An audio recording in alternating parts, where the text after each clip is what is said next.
Uh,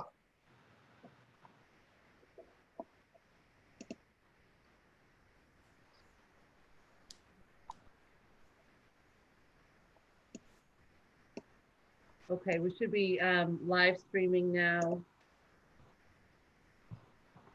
on YouTube. Okay, we should be live streaming now on YouTube. Okay, we should be live streaming.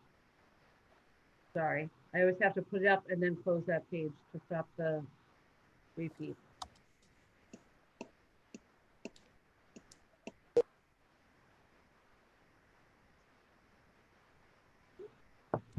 Ferranti's just waiting to be let in. Okay.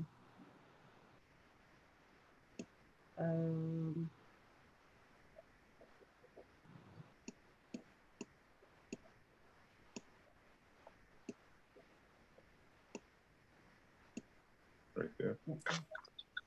Tap your screen, Carol. Yep. Where are we going next? Start video, tap screen, stop video. There you are. Yeah. So we are now live on YouTube. We started live streaming. I want to apologize for the glitch we had in trying to get this meeting started. My Zoom account has apparently changed its status and I needed to make some changes in order to be able to go live on YouTube again. So anyway, here we are, 45 minutes late, 15 minutes before our next meeting. And so I don't know if Susan or the mayor are gonna lead this meeting, but I'm hoping that we can move with relative speed.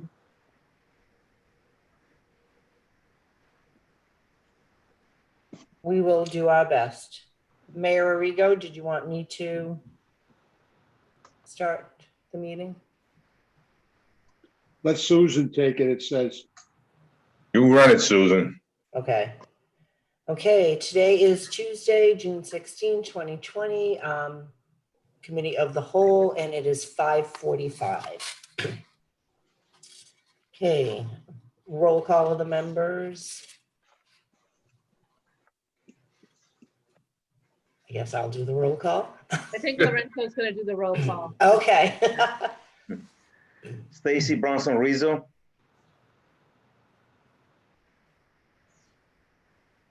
Here, here. Anthony D'Ambrosio. Here. Michael Ferranti. Here. Susan Gravelis. Here. Fred Sanella. Here, Carol Ty. She's muted. Go ahead, Carol, you're muted. Carol Ty. Here. Mayor Brian Arrigo. Here. Okay, first agenda item, consent calendar, approval of the minutes. So moved. Second. Next agenda item is the warrants. All in They favor. were attached. Does anyone have any questions? I just from have Matt? one, Susan. Okay, Matt, on page 6, number 247, Amoresco, it says integrate new chiller control. What school was that for?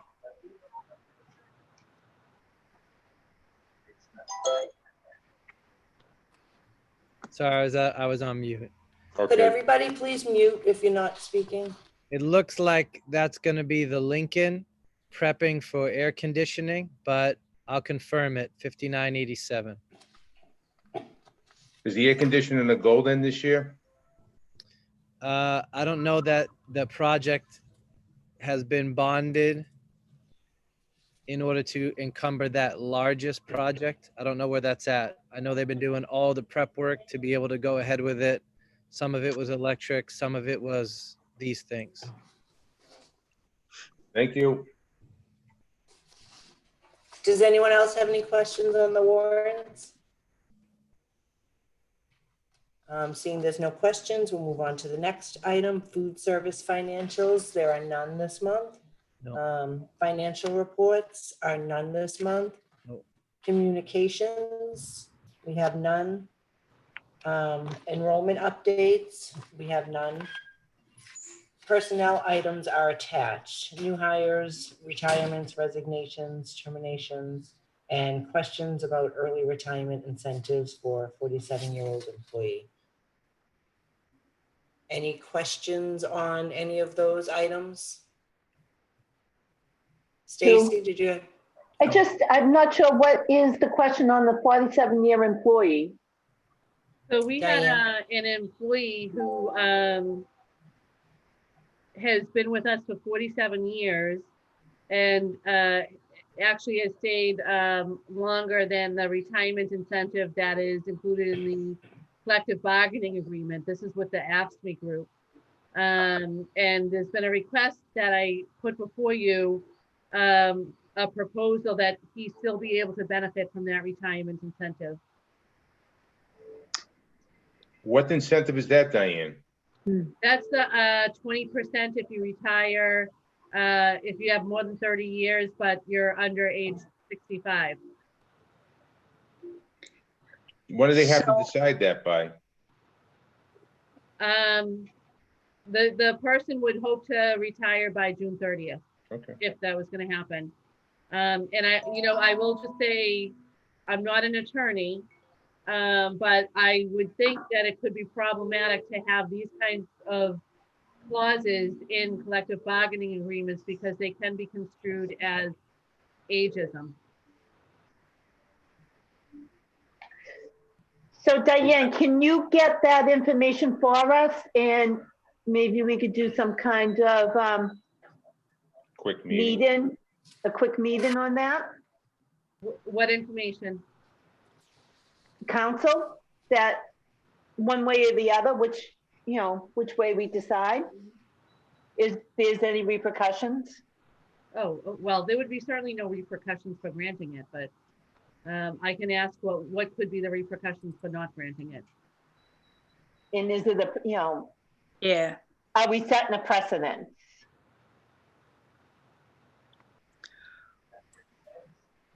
Or is what we have in the contract fair and just? And will it stand up in court? Okay. I will pass that on to Nick and get back to you. Okay. I mean, I would like to do it, but I just want to make sure we're covering all our bases. Okay. And that decision would be made by June 30th, you said, Diane? So we can, Hopefully, yeah. yeah, so we can schedule something for next week. Okay. Diane, isn't the contract, they have to notify by April 15th their intent? There is that provision in there, Fred, but this is also a part of our request to help some people retire so that we could save funds over the next. Yeah, but that's the intent. The intent is that they retire, not that they go out with a bonus. And that they will retire by June 30th is what I have told everybody, so that we could capture those summer months. Yes, but apparently, I didn't hear the name of the person, which I prefer. But the difference here is there are people who may take advantage of the early retirement, but they're not going to go out with a bonus, are they? They are, yes, yeah. So That's what early retirement incentives usually include. Yeah. Right. so then what's the difference with this person? If the others are able to get bonus, why is this different? This person is over the age of 65, so they're not qualified for. But the intent of, you just mentioned, Diane, was the early retirement, not the early, excuse me, was anyone that wanted to retire. There was no age restriction. Somebody 50 could retire, somebody 70 could retire. Correct. So I don't. So Fred, maybe I think I understand. The people who retired that have more than 30 years and are under age 65, who decided to take advantage of the opportunity we gave them last month to notify us of their intent to retire, get the incentive that we gave them to retire, and they get their contractual provision of an incentive. This individual doesn't qualify for the contractual provision. But this Because doesn't sound, okay, Diane, but this doesn't sound like it's a contract issue. When Brian and the rest of us discussed he offered the city workers the same thing. It was anyone wanting to retire, bang, that was it. Right, but so the people who wanted to retire could benefit from both of those things if they fell in the right category. And this is a person whose age precludes him from benefiting from the contractual requirement. But that wasn't the offer of early retirement, wasn't age. There was no stipulation as to the Correct. age. Yep. Yeah, we could absolutely say no if that's what you guys want to do. No, I have no problem. I mean, No. I'm trying to, because Carol made reference of, somebody did possibility of age discrimination. That was me. Yeah. Oh, I'm sorry. But I'm trying to get the clarification. If 10 people put in for the retirement, the early retirement, Mhm. what is it that they're getting that she can't get or that she's looking for above and beyond? Was there 5 year, was there added time of service? Was there, what was, Money. there was a bonus, Michael? Yeah, 20% bonus, Fred. There's no years attached to it. I guess the question really becomes is the age is what the problem here is with this. And if we okay one, and if somebody else does, you're gonna have to okay that one also, because you gotta be Okay, but consistent. the man, whoever it is, they're entitled to a 20% bonus. No, they're not. They don't Oh. qualify because they're too old. They have to be under 65. Yeah, but that's That's just not the way that, Diane, how was the offer made when you asked for people, anyone wanted to retire? What was the language? I couldn't look it up exactly, but it basically said anybody who notified us of their intent to retire by June 30th would receive a 20% salary increment, which would not be countable toward retirement. Okay, And I that it would remember be that. in addition to any contractual provisions provided.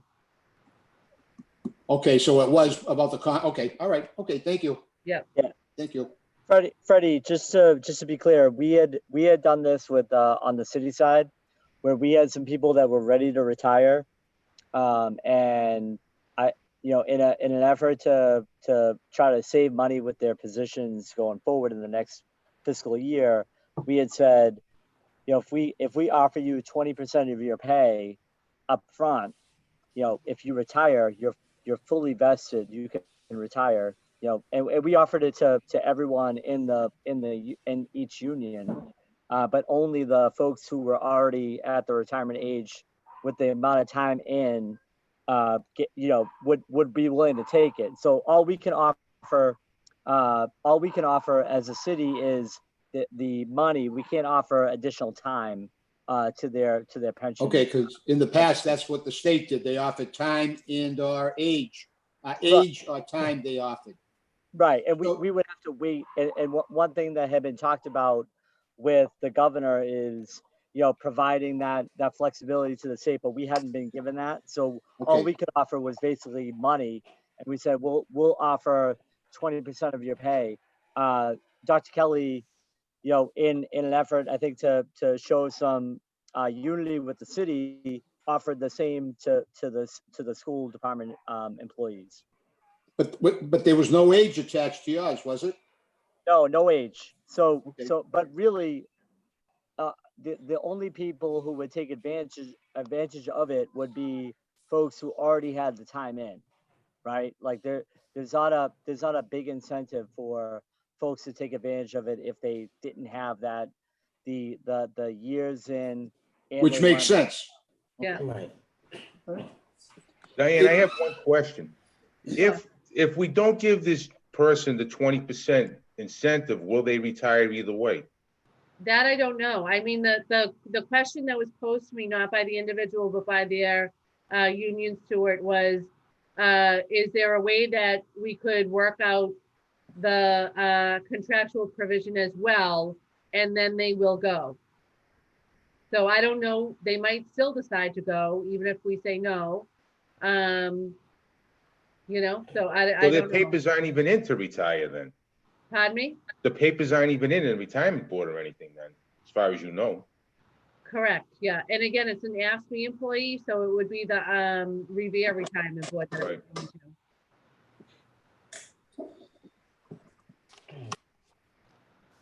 Okay, so Diane will check into that for us and we'll meet next week on that. We'll schedule something so we can resolve that.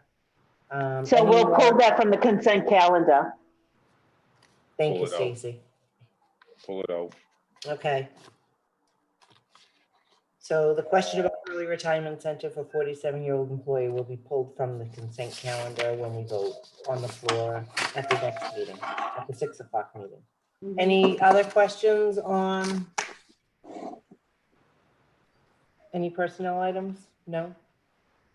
Okay, moving on to the next, acceptance of donations and gifts. The Paul Revere PTO purchase of 30 Chromebooks and a cot for the 4th grade.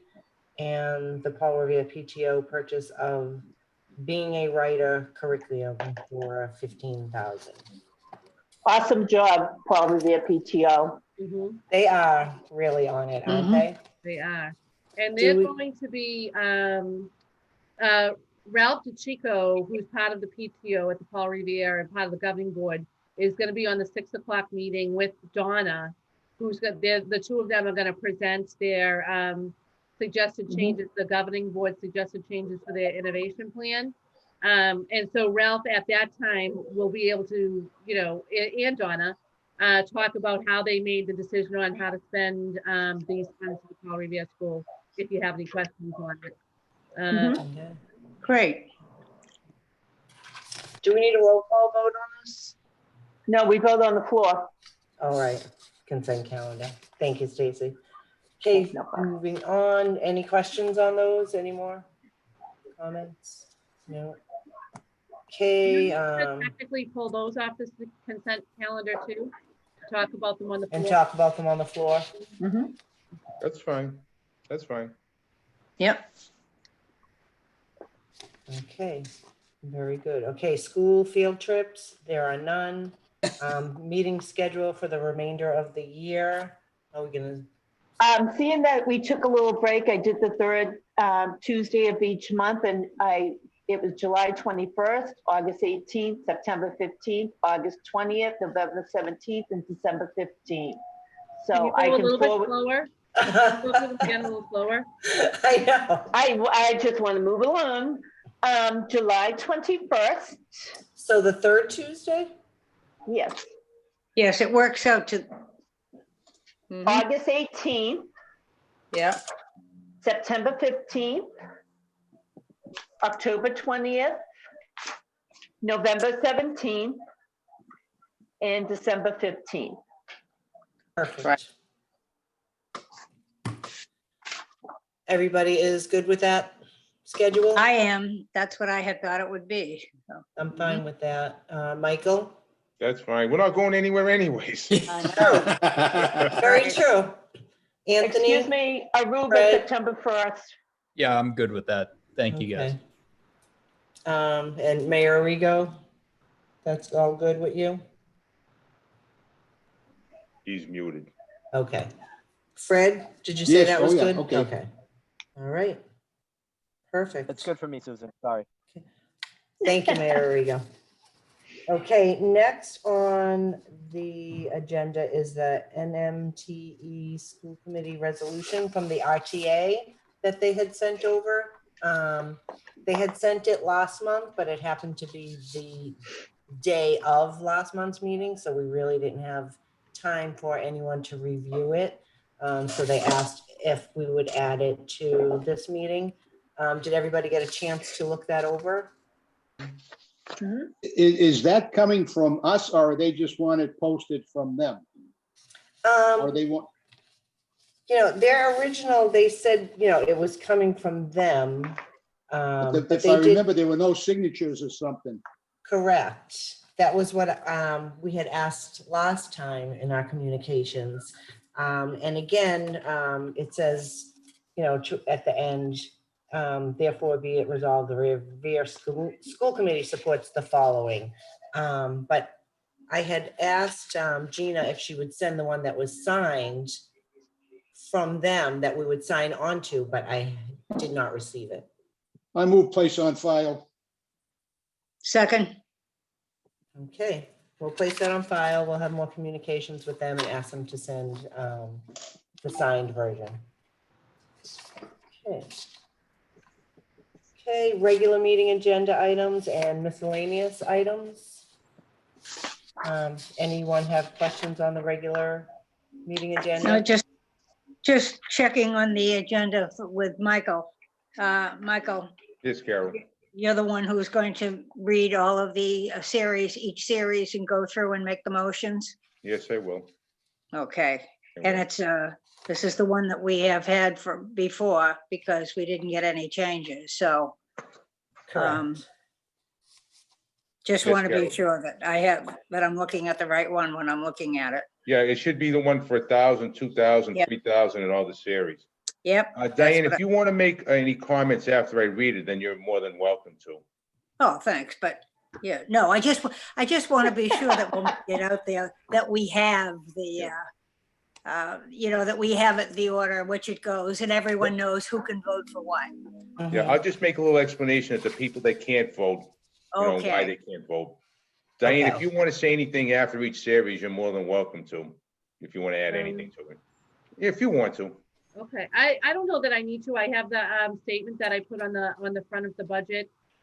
That kind of talks about the current state of finances, and you know, I'll tell you that one hopeful piece of information that I got today was an email from the commissioner saying that we needed to submit our Student Opportunity Act plans by August 18th. So that's actually a good indication for us because it implies there will be some SOA money coming to us. And as you know, that we built this budget under the assumption that we wouldn't get any of that. So that is a bright spot on the day today.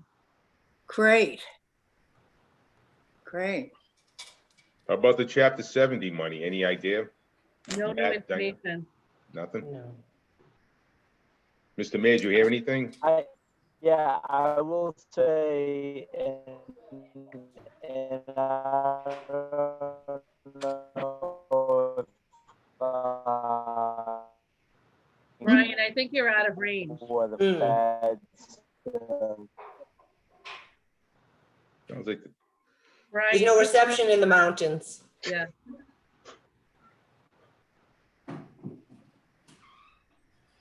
Well, He's frozen. close enough.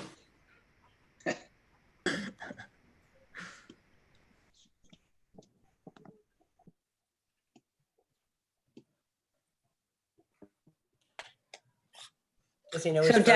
Diane, you going to say a little something before about, you know, particularly, I thought you wrote a wonderful little word from the superintendent and talk about our district goals and how the budget reflects what the district goals are. Yeah, I could read that statement if you think that that's helpful. I think it's great. Go ahead.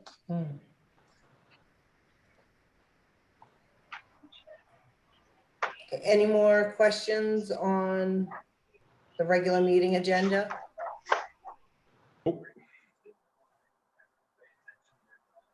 Oh, Brian. just Motion put to in the chat. adjourn? Second. Okay, Robin, meeting adjourned at 6:07.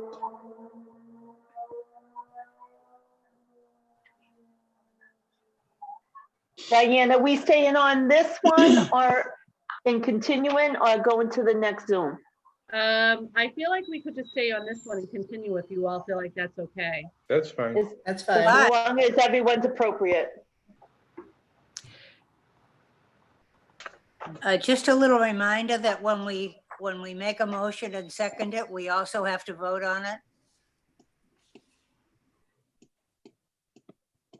Which Susan? motion? Oh, sorry. Yeah, that's okay. Sorry, Carol. Okay, Stacy no made the problem. motion to adjourn, Carol second. And then we all have to vote on it. So you have to, Right. A So motion roll to call. adjourn? No, we don't need a roll call. Just all in favor, all opposed. Okay, Done, yeah. all in We just favor? have to vote on each series on the But, budget, but on the Okay. budget, we have to vote on each series. right? Perfect. And you're Okay. gonna do the explanation, Michael, about why people are not voting on certain series? Yep. Okay, good. All right, perfect. So we're gonna move right into the 6 o'clock meeting. Everybody's ready? Good. Budget. Yes? Okay, okay. Do you want to see if I can get the mayor reattached? I know that he really wanted to be here for the budget Yeah, we'll wait. hearing, so I'm just gonna try to reach out to him.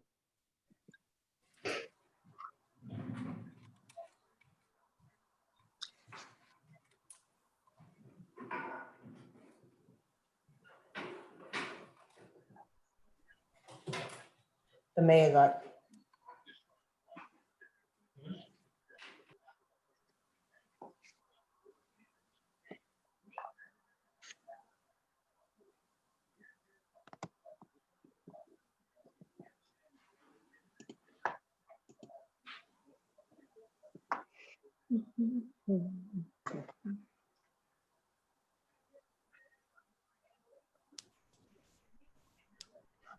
Diane, just thinking, even though we're staying on this, Donna and Ralph and other people are gonna hook up to the other Zoom, so we're gonna have Yeah, to it's end just- it. Yeah, I think we have to end it. I agree, Stacy. Yeah, because those people and anybody from the audience. I put them on the email, so they're actually both in the waiting room right now. Oh, Okay. And then others, there are no others that were scheduled to join this meeting. how Okay. about to join how about to join the 6 o'clock meeting? Were there any others scheduled to? Nope, No? just Ralph and Donna, and so they're both waiting, they're both here. Oh, okay, The great. community can participate by sending the email to the SC participant at revereK12.org, which I have been monitoring and will continue to monitor. We do have one new email there, and the mayor has just texted me saying that he's trying to rejoin now. So we'll give him 1 more minute. Okay.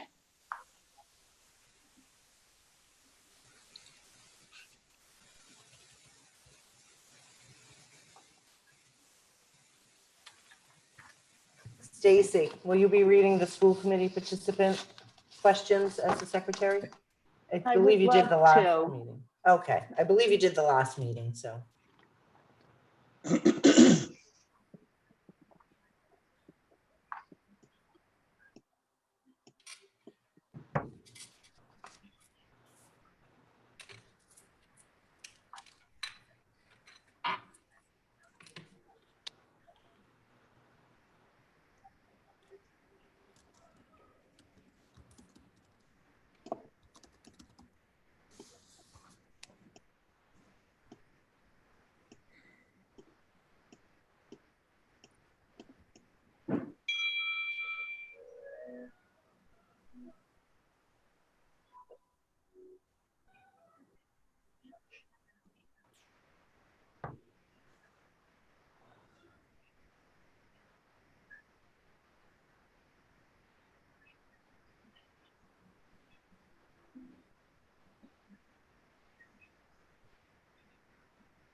So actually, while we wait for the mayor to come on, that last post to the school committee participant was somebody asking why the 5 o'clock meeting hadn't started yet. So I did just respond to them and let them know that we had some technical difficulties and started at about 5:45. So Stacy, you have all of the communications that have come into this point. Yes.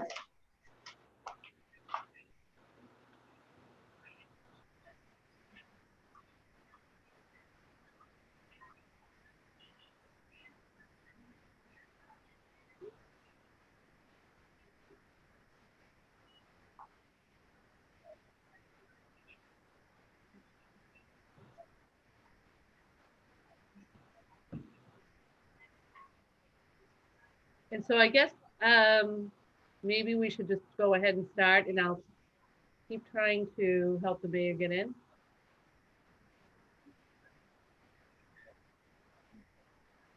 Oh, there he is.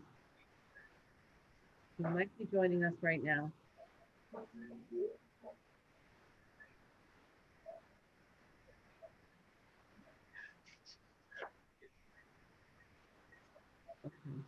Okay.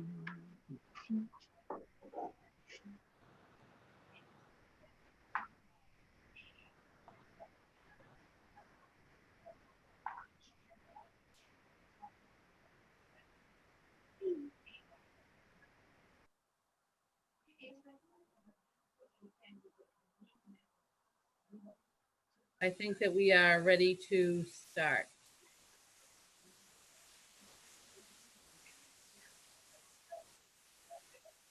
Do we have to take a roll call starting the second meeting? Yes, we do. Yes. Yes.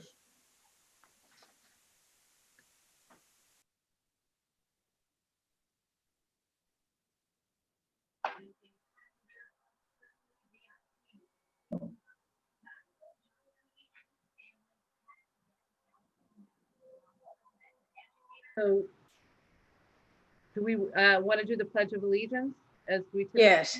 Yeah, start the usual way. Okay. Sue, where are you, Sue? Oh, He's on is the mute. mayor running Can the everyone hear meeting? me? He's not on yet, Sue. Get started. Okay. Okay, regular meeting of the Revere School Committee. Today is Tuesday, June 16th, and it is 6:15 p.m. Please stand for the Pledge of Allegiance of the flag. I pledge allegiance Pledge allegiance to the To the flag flag Of of the United States of America and and to the republic for for which it stands, One nation nation, under under God, God, indivisible, indivisible, with liberty and and justice. justice for all. for all. Thank you. Roll call of the members. Stacy Bronson Rizzo, Here, Anthony D'Ambrosio, Here. Michael Ferranti, Here. Susan Gravellisi, Here. Frederick Sanella, Here, Carol Ty, here, Mayor Brian Arrigo.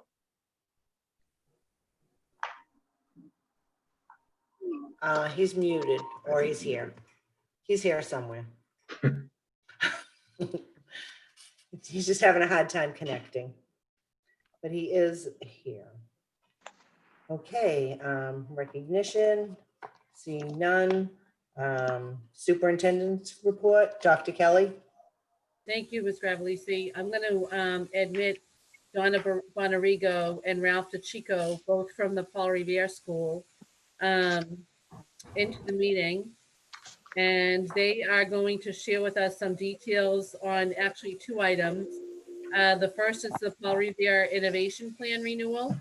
And I have to, really say thank you to Ralph and thank you to Donna for the incredible work that they do, working with the entire governing board to revisit this plan and make improvements to it and changes to it that really are data-based and driven by the performance of the students at the Paul Revere School and their needs. So I won't spend too much more time talking about it because Donna and Ralph know it far better than I do.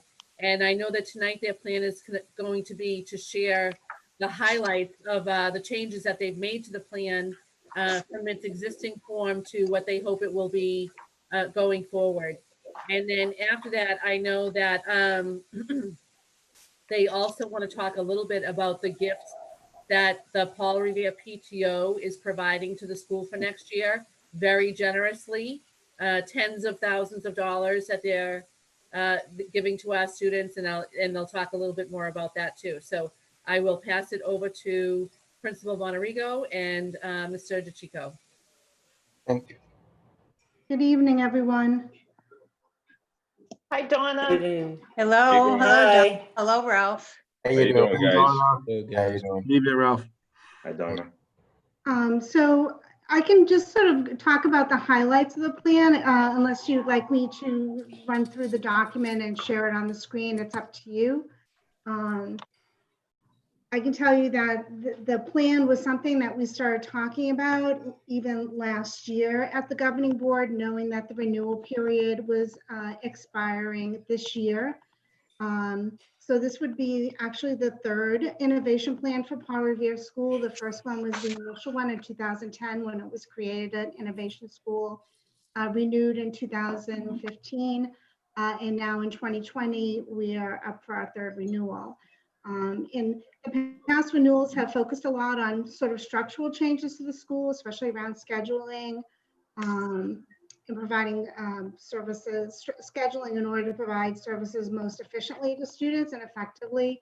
And this plan that I'm sharing with you tonight doesn't really have any scheduling changes in them because we did such a great job with that in the past, but really talks a lot about curriculum and instruction. So the initial part of the plan really is some background information on the school.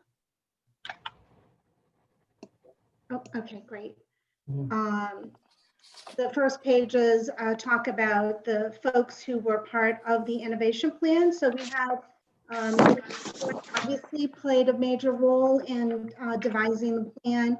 We also had an innovation committee at the school with about 8 or 9 teachers that was open to teachers to participate in, but we represented all different departments and all different grade levels.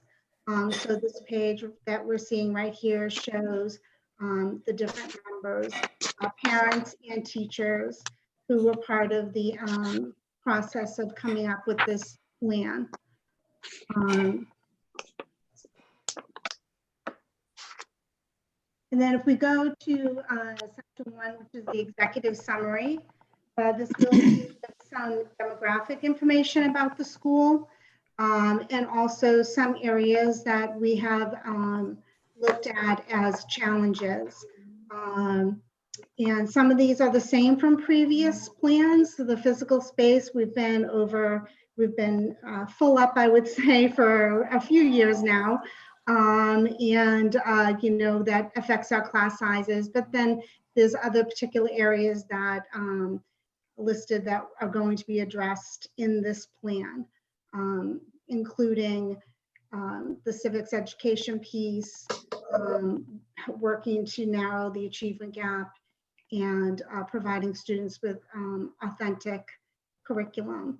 And I would say that was a little bit of our theme going forward with this plan, was really looking at ways to make learning more authentic for students, more relevant to their lives, and more engaging for them. And, you know, this started well before we went to remote learning, but since remote learning, we felt even a greater sense of urgency around putting in place some curriculum pieces that will make kids feel like this is something that is really relevant to their lives. So section 2, the strategic change chart, simply lays out what our current practices are and what we propose to change. So the areas for change is around civics education, around digital citizenship and proficiency with digital platforms, the literacy curriculum, both reading and writing, providing more social, emotional, and mental health support for students through the addition of a social worker or guidance counselor, providing more math intervention for students to narrow the achievement gap in mathematics by adding a math interventionist. We're also looking at hopefully being able to, in the future, do more professional development around social emotional learning.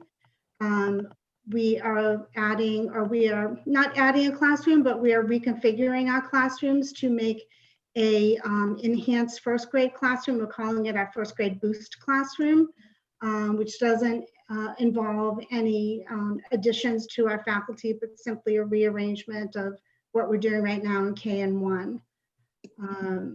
And we're also looking at making a greater transition to performance-based assessments for our students and getting away more from the standardized assessments so that we have a more authentic way of measuring what students know and are able to do.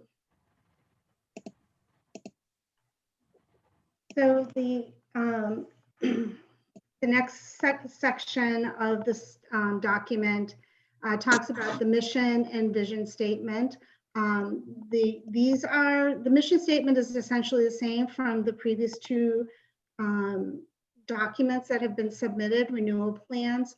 The vision statement, we worked some of the language from previously, and I would say that to sum it up in a nutshell, what we're really looking at in that first paragraph is the sentence that talks about working together with our families and community. The Paul Revere Innovation School will foster lifelong learners who are able to communicate effectively and to think critically, creatively, collaboratively, and flexibly.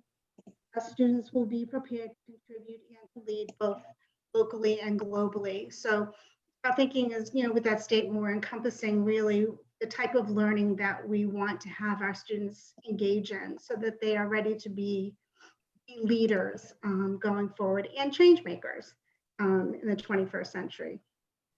I won't talk too much about the rest of the vision statement. It's a little bit lengthy, but it really, hopefully we are trying to give a sense of what the school feels like to anyone who comes to the school, what our school culture and climate is, which is very much a child-centered one and very much a community-based one. Section C is statement of need, which again references what was in earlier in the document. Section D lists the partnerships that the school is currently engaged in and the different organizations that work with our school. So some of these are proposed and some of them are new. For example, number 14, Kaboom, is the organization that built the new playground at Della Vista Park across from the school that partnered with us. Common Sense Media is an organization that we're looking to partner with more as we look at implementing the digital citizenship education.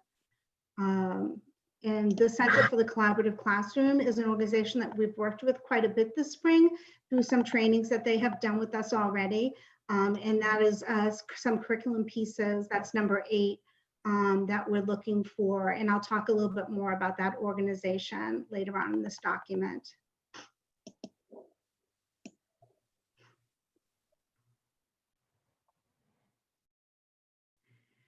So in these talk about the different autonomies that we have and how we're going to use them. So the first area of autonomy we have is in innovation schools around curriculum instruction and assessment. So we are going to be looking at a literacy curriculum that's been developed by the Center for the Collaborative Classroom. There's 3 pieces to that: being a writer, which focuses on teaching kids writing, being a reader, which teaches foundational reading skills, and making meaning, which teaches children reading comprehension at all grade levels. It's a curriculum for all grade levels. Being a reader focuses on K through 2. Those are the grades in which we teach those foundational reading skills to all students.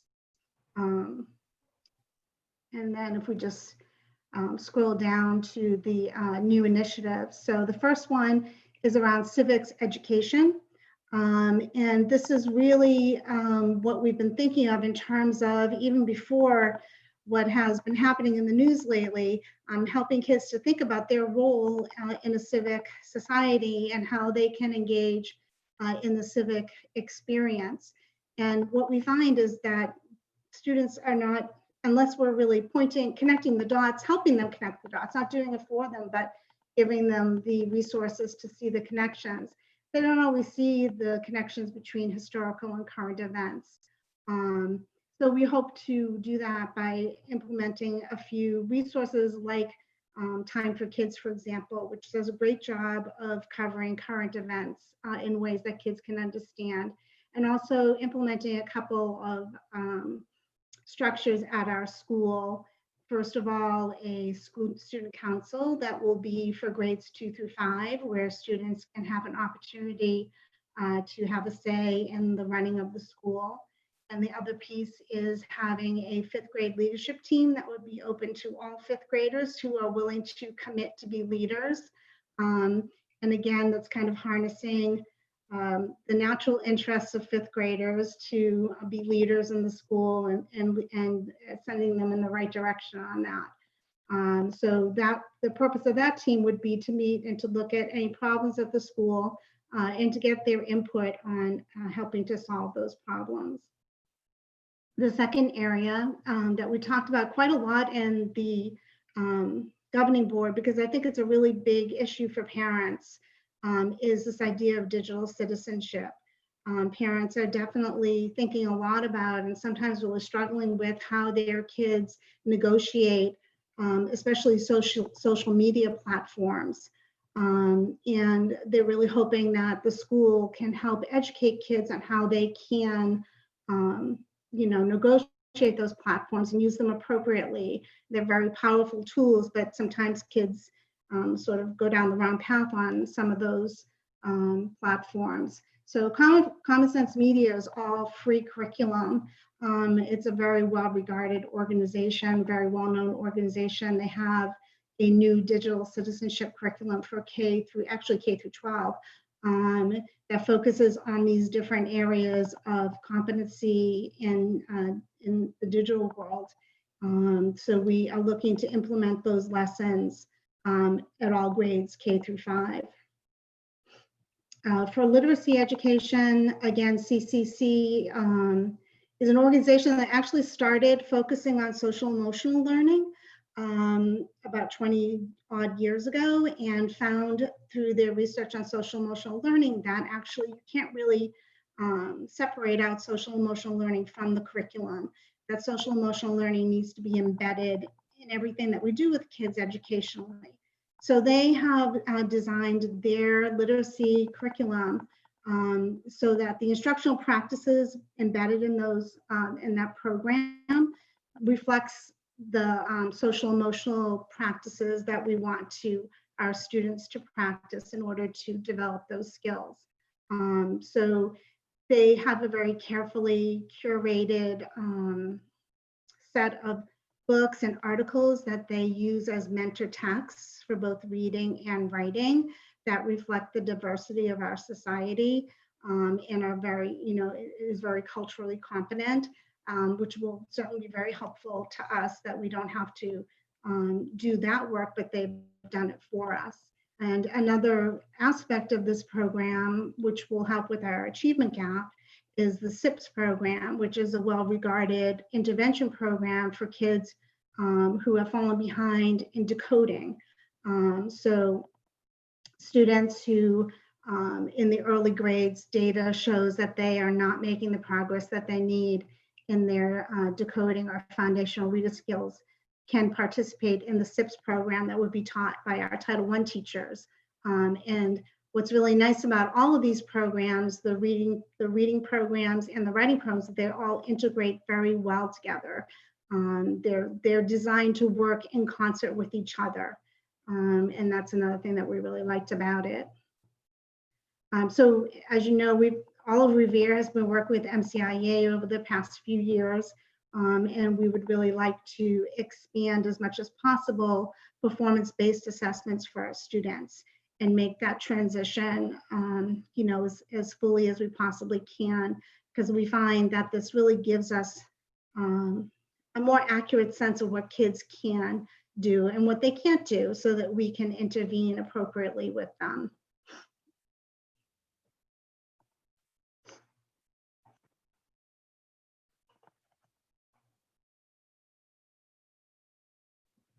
I think that that's it for the Part A curriculum. Part B is around schedule and calendar, and there's no changes in this innovation plan. There's been a lot of changes in previous ones, so I think we're pretty much covered on that from previous plans. For staffing, we are looking to add 2 positions, which I think based on what we know right now, will come later on in our 5-year plan. But one of those positions would be adding a math interventionist teacher, someone who can help students who need to be caught up in their math proficiency, their knowledge and skills. This year, we implemented a math intervention block where students, based on formative assessments that they're given, the teachers look at the results of those assessments, and once a week, they sort of redeploy kids to different intervention classes that have been targeted exactly for what those kids need. Sometimes it is sort of remediation of math skills or knowledge, but it also encompasses enrichment or extension for students who are doing well and succeeding and need something to stretch them and challenge them. So, we found that that was really successful this year. It was a little bit of growing pains at the beginning of the year, but the teachers, the feedback that I've received from them is that it's been really helpful to students, and they have seen better progress from students being able to keep up with the curriculum and having those gaps addressed as they occurred, and not sort of finding out at the summative assessment at the end of a unit that students maybe didn't grasp a concept or master a concept as well as they should have, but instead, as they're teaching the unit, they're able to address those misconceptions. The other piece that we would really love to add at some point is a second guidance counselor or social worker at the school. I think there's a real desire among our staff for sure to have this in place, because we are seeing a lot of concerns around mental health issues with students, and the social emotional learning piece that a counselor would be so helpful with. We see this is even more so the case, obviously, when students return from the remote learning, that they have the support that they need. Our counselor does an amazing job working with students, and I think that what happens is we do a lot of sort of tier 3 intervention with students, so one-on-one counseling, but what we would really love to be able to do is do things a little more proactively by having some programs or classes or lessons in the classrooms with a guidance counselor. And then also some tier 2 interventions that could focus on behavior, understanding their own behavior for children, using programs like social thinking or zones of regulation. So that's something that our current guidance counselor does not have the time to do, but the additional one would certainly be very helpful for that. And then the next piece is the first grade boost classroom. So right now we have one classroom that's quite small, and it's a kindergarten classroom with 12 students, which has the effect of increasing our class size in the other 3 kindergartens.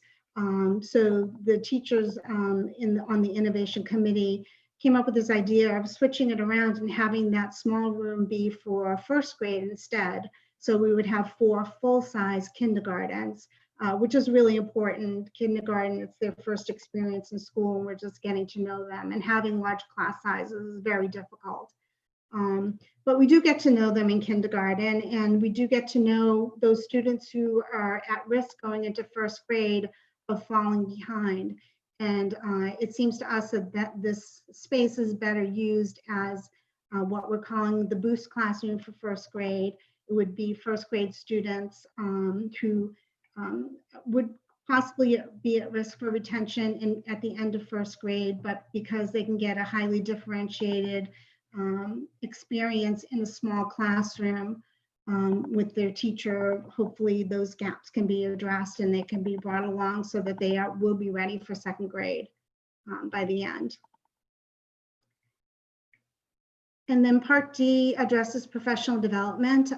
There's 2 pieces that we're looking at for professional development. One is working with CCC.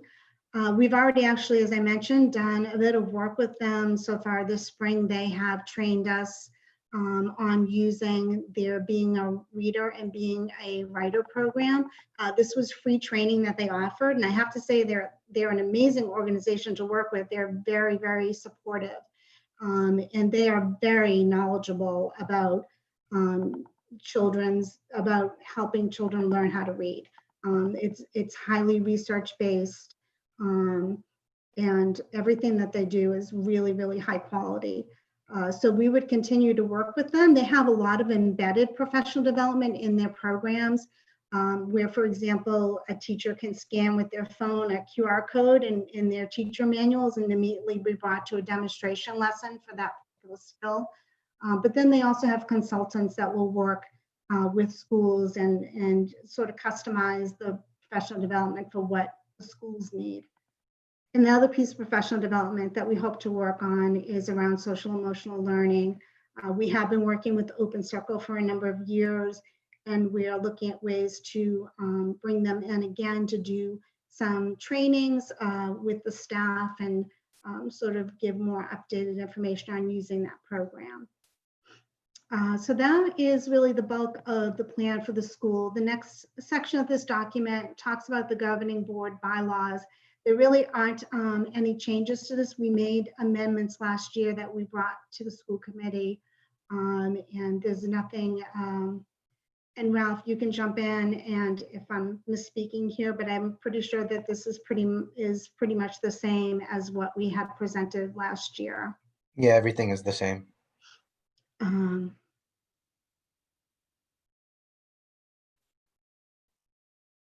So we're really fortunate to have an amazing governing board that is so collaborative and so supportive and great ideas. We had, I think, just such a great experience designing this document and such wonderful discussions about the future and the direction of the school. So this is just a document that explains how decisions are made at the school and the different stakeholders and what role they play in those decisions. This was in the previous document as well, and there really are not any changes to this. This is something that's been pretty much in place since 2010.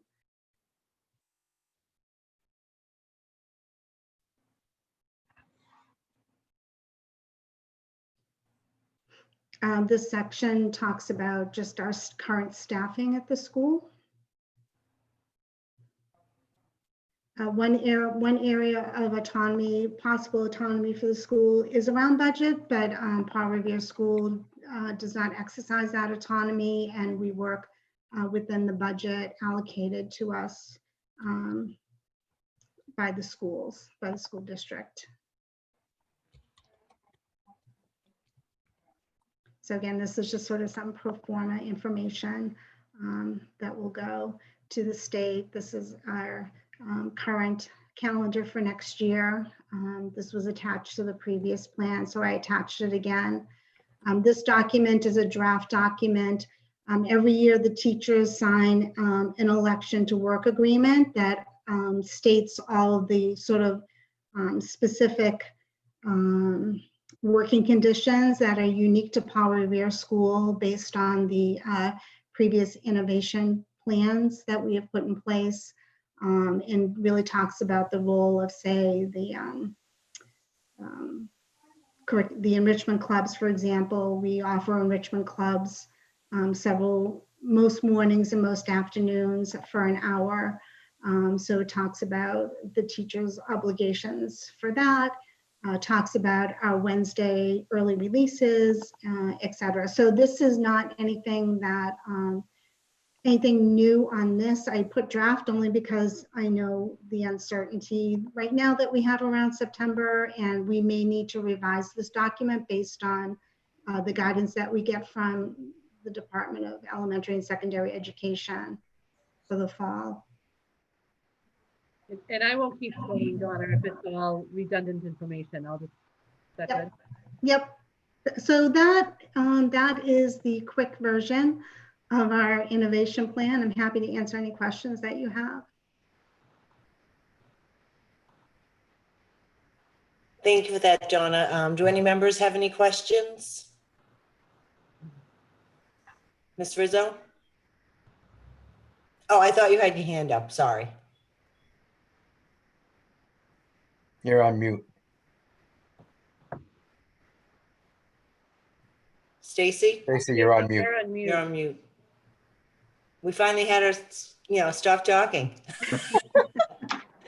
And I had wonderful things to say.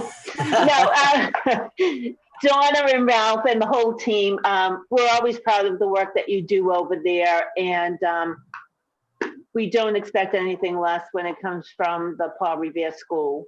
So thank you for all your hard work. I really appreciate it. Thank you. Any other members? Ms. Ty? You're muted also, Ms. Ty. Ms. Ty, you're muted.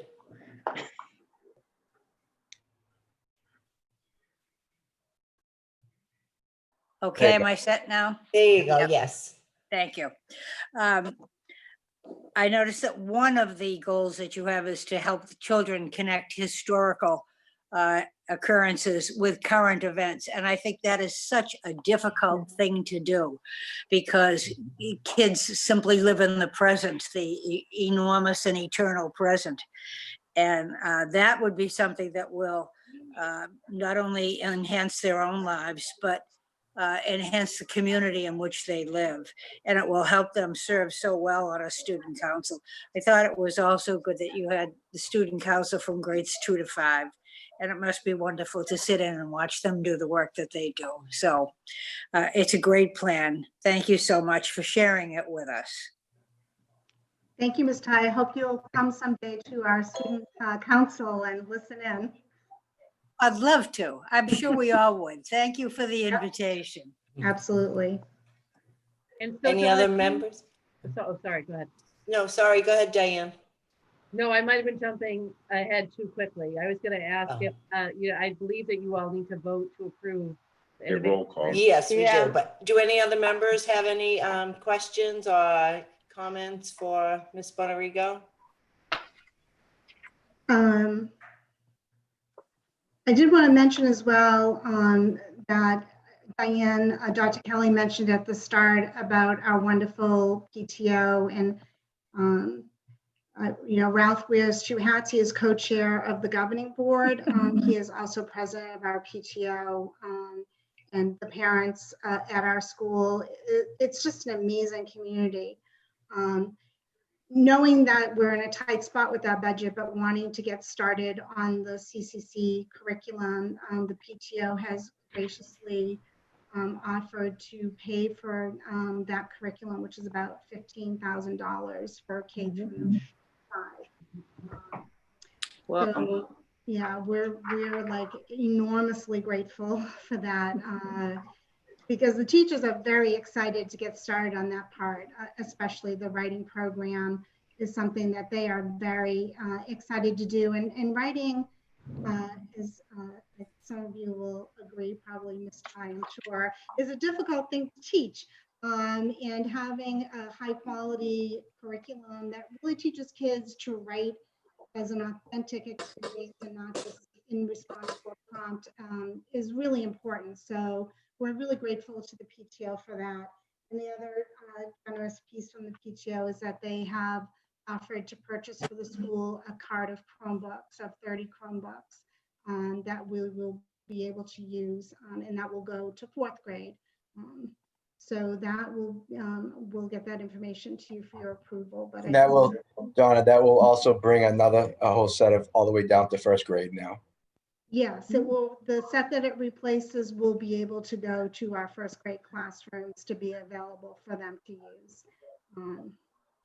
Yes. I just wanted to jump in before I forgot and mention those two really important and wonderful pieces. Thank you, Donna. That is on our agenda tonight for approval. And we can all agree that Ralph wears many hats. He helps out in a huge capacity everywhere that he can. Susan, Yes, Mr. Sinella. if I may, I'm kind of pensive here because I know when the program first started out, in my mind, I was trying to figure how it was going to work out with an independent governing body. But I have to say that it worked out, and the continuation with new principal and new teachers. And I mean, I'm very pleased with it. The hats off to everybody. And maybe the others were like myself. I mean, we were the first one in the state. So you don't know where it's going, Yeah. but wherever it's going, it's still going. And just keep up the good work. Job well done by everybody. Yes, Thank you. There's a agreed, team. Mr. Sinella. So at Yeah, that point, can I make a motion to accept the Paul Revere Innovation Plan? Second. second. All in favor? Aye. Aye. Aye. Okay, motion accepted and approved. Thank you so much for your presentation. Thank you, Ms. Bonarigo. Thank you, Ralph. As always, great work at the Paul Revere. Yes. On behalf of Paul Revere, I thank the school committee for your continued tremendous support. I'm so proud to be part of this community. Thank you so much. Thank you. Thank you. Thank you. Thank you. Okay, and back to you, Dr. Kelly, for Thank you. the superintendent report. Thank you. And I'll just tell Ralph and Donna that they can leave if they so choose. They can. So the next item on the superintendent's report is an update on our remote learning, an update on summer programs, and an update on graduation. So I'll start with graduation because I know that that's top of mind for a lot of people. And I can't give you a whole lot of information. I want to remind you and the adults viewing from home that one of the promises we made to our class of 2020 is that we would honor their wishes and let them take a strong lead in deciding what graduation would look like, when it would be, where it would be, and that we would also empower them to be the first ones to make those announcements to the community when final decisions are made. And the high school team has done a lot of work with the class officers around this. The class officers have done a ton of work with their classmates. They've done either 2 or 3 surveys at this point, I forget which, but they've really been thoughtful and pensive about gathering the information and really allowing all of their classmates to weigh in on what the final decision should be. And I think you all know that we've done a lot of looking around. We've worked with HYM was generous enough to take us around Suffolk Downs and look at that as an option for graduation. Right now, Dr. Perella is working with the team, and they're thinking about whether or not that's actually a viable site. The venue has an awful lot of construction that's going on right now. Some of the areas that we might be able to use are fairly dilapidated, and it becomes a concern for anybody with some physical needs on whether or not that would truly be an accessible space. So the students and Dr. Perella are rethinking that. And one of the things that they're looking at, and we're scheduling a meeting now with the police chief, the fire chief, and the head of the Revere Health Commission to figure out whether or not the Della Russo Stadium might be a viable venue with a limited attendance. We're not sure that it is. We need to talk to those city officials first. I know that meeting is being scheduled, and when that decision is made, you will hear from the class officers of the class of 2020 when a final determination is made between the stadium or Suffolk Downs or anything else. So any questions on that? Oh, it's a sad time for these kids, but it's wonderful that they are the ones who are the leaders because they're the ones who are building the memories. Right, agreed.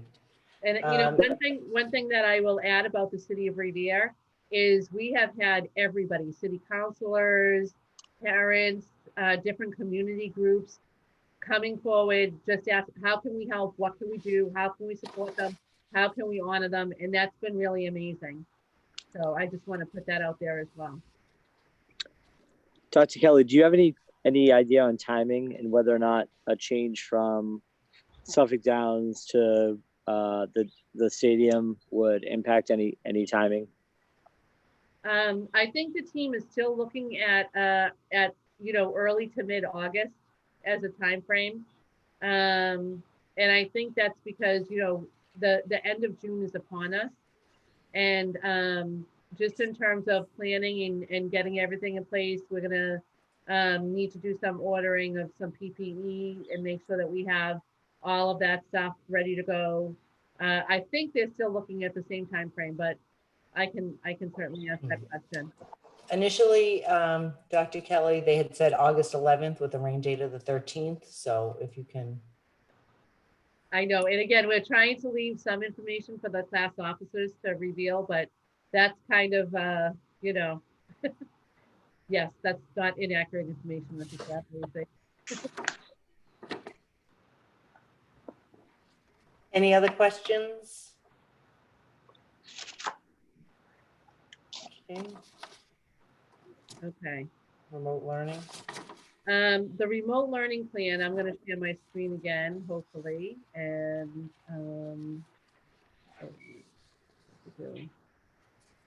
one thing first.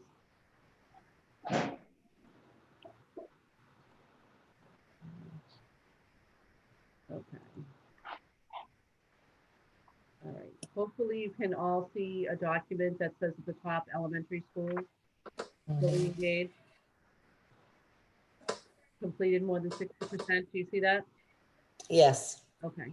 Mm-hmm. So we did a reassessment. I had shared some information on engagement maybe a month after we started our remote learning plan. And now that we're at the end, today was the last day that students could submit work for many grade levels. And so the principals and assistant principals have taken the time to look through and do another measurement of our engagement. And at the elementary level, they're also able to talk about retention data. The middle schools and the high schools still need a little more time to finalize their retention data because they have to integrate the current grades with work earlier in the year to determine exactly where students play. So we don't have retention data for the secondary schools, but just to share here our engagement numbers. And one thing I think that you'll notice is that they do vary a little bit. And we're looking into what the root of that variation might be across grade levels in schools. So at the Beachmont, they had 55% of their students fully engaged, 32% partially engaged, and 14% either minimally or not engaged. Now, we were, over the course of the remote learning plan, able to connect with every single family in the district.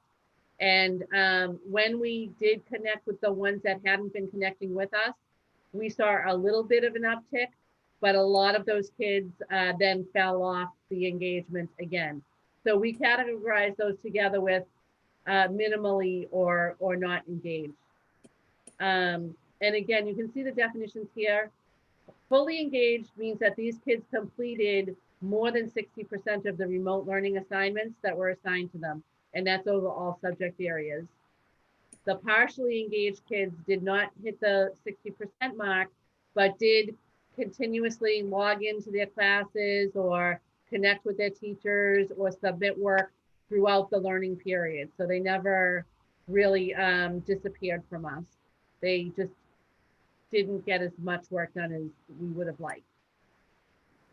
The Garfield numbers are very similar to the Beachmont.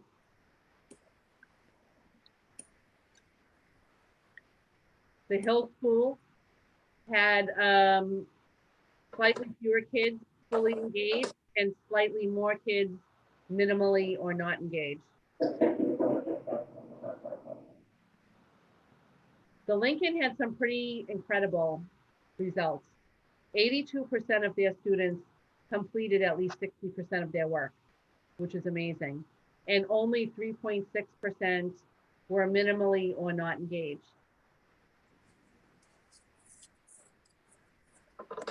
At the Paul Revere, 57% were fully engaged, and 13% minimally. Wayland had 59% fully engaged and 9% minimally or not engaged.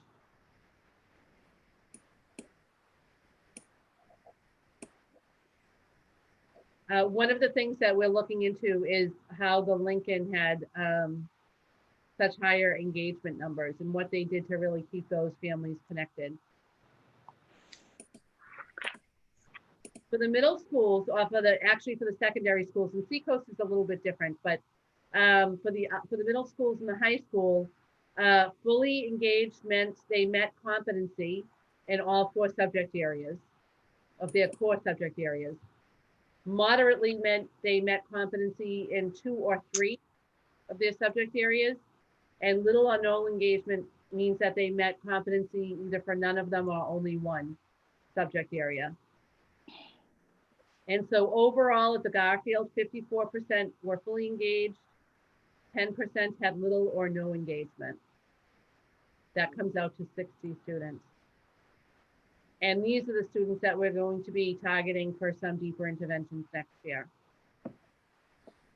The secondary schools did break that out by grade level.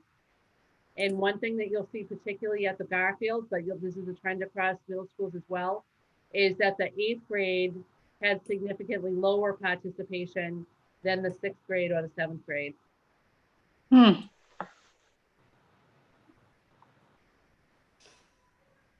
At the Rumney Marsh, results were better, 73% fully engaged. Congratulations, Dr. Bellucci. I could let you talk to these data. And only 5% with little or no engagement. Again, there was some variation by grade level, but they didn't see the drop off. In fact, they saw higher engagement for their 8th grade students than they did for their 6th grade students.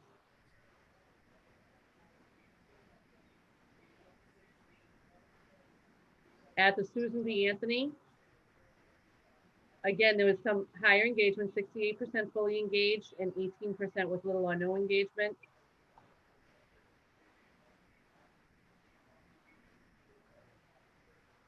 And there's the breakout by grade level.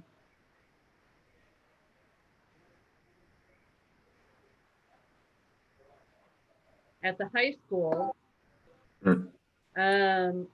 just under half of the kids, but this is broken out by grade level. We didn't do one holistic for school, but at 9th grade, just under half of the kids were fully engaged. 75% were either fully or moderately engaged. Grade 10, similar numbers. As we get to grade 11 and grade 12, where the kids are closer to graduation, we see those engagement numbers increase. And then the percentage of kids with little or no engagement decrease, which makes sense.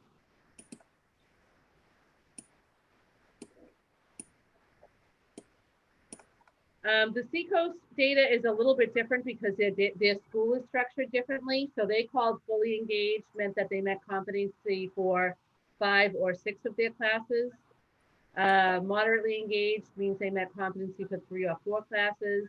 And little or no engagement means that they met competency for 2 or fewer courses. And out of the whole school, only 15% were fully engaged.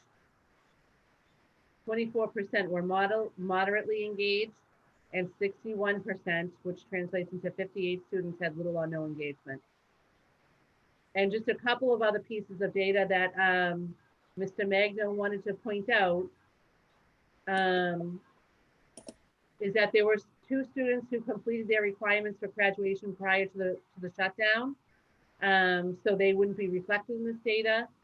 And another student was on a long-term suspension who was out working on APEX courses. So that's why it's the N is 95 instead of 98. On a little bit of a bright side, during the shutdown, some students chose to work on work that they hadn't completed from trimester 1 or 2. And that resulted in 34 different students completing 41 courses for competency. So that is a plus side, that those kids chose to do the extra work and make up some of their credits while they were away from school. And due to the Mass Grad Dropout Prevention Grant that the school got earlier this year, they're going to continue that competency seminar program over the summer. And students will have the opportunity to revise and resubmit work for all classes between June 22nd and July 30th to meet competency and course completion. So they're hoping that in the summer, they'll be able to capture some of these 58 kids and decrease this percentage and increase the number of kids who complete coursework.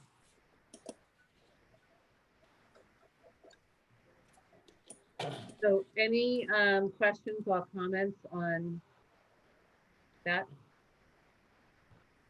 Diane. Mr. Ferranti? Oh, thank you, Susan. Diane, on the first thing with the elementary, there was a thing with retentions and number of students there. What was that for? Those are the number of students who are being retained. Okay. Each school. And that varies as well. Like I think that you saw that the Beachmont only had 1 retention. Right. Mhm. Of course, it's a much smaller school than the others, so numbers might be lower. But most of them run around the 10 mark for the whole school. Some slightly higher, some slightly lower. The Paul Revere was another bright spot with only 3 retentions. And the Garfield Elementary had a higher than expected rate of retention with 18 students. Thank you. Any other questions regarding the remote learning? No, I think it's proof that we certainly need the one-on-one with our teachers, as hard as it is for them to keep communicating. And children need not only the presence of the teachers, but you know, the love and the devotion that they feel from them too. So, but on the other hand, they were not idle. Mm-hmm. Correct. Dr. Kelly, Mayor? Dr. Kelly, any idea how this stacks up with other communities? I know everyone's been struggling with remote learning, but any idea what other districts have been grappling with and what their numbers look like? I know that our numbers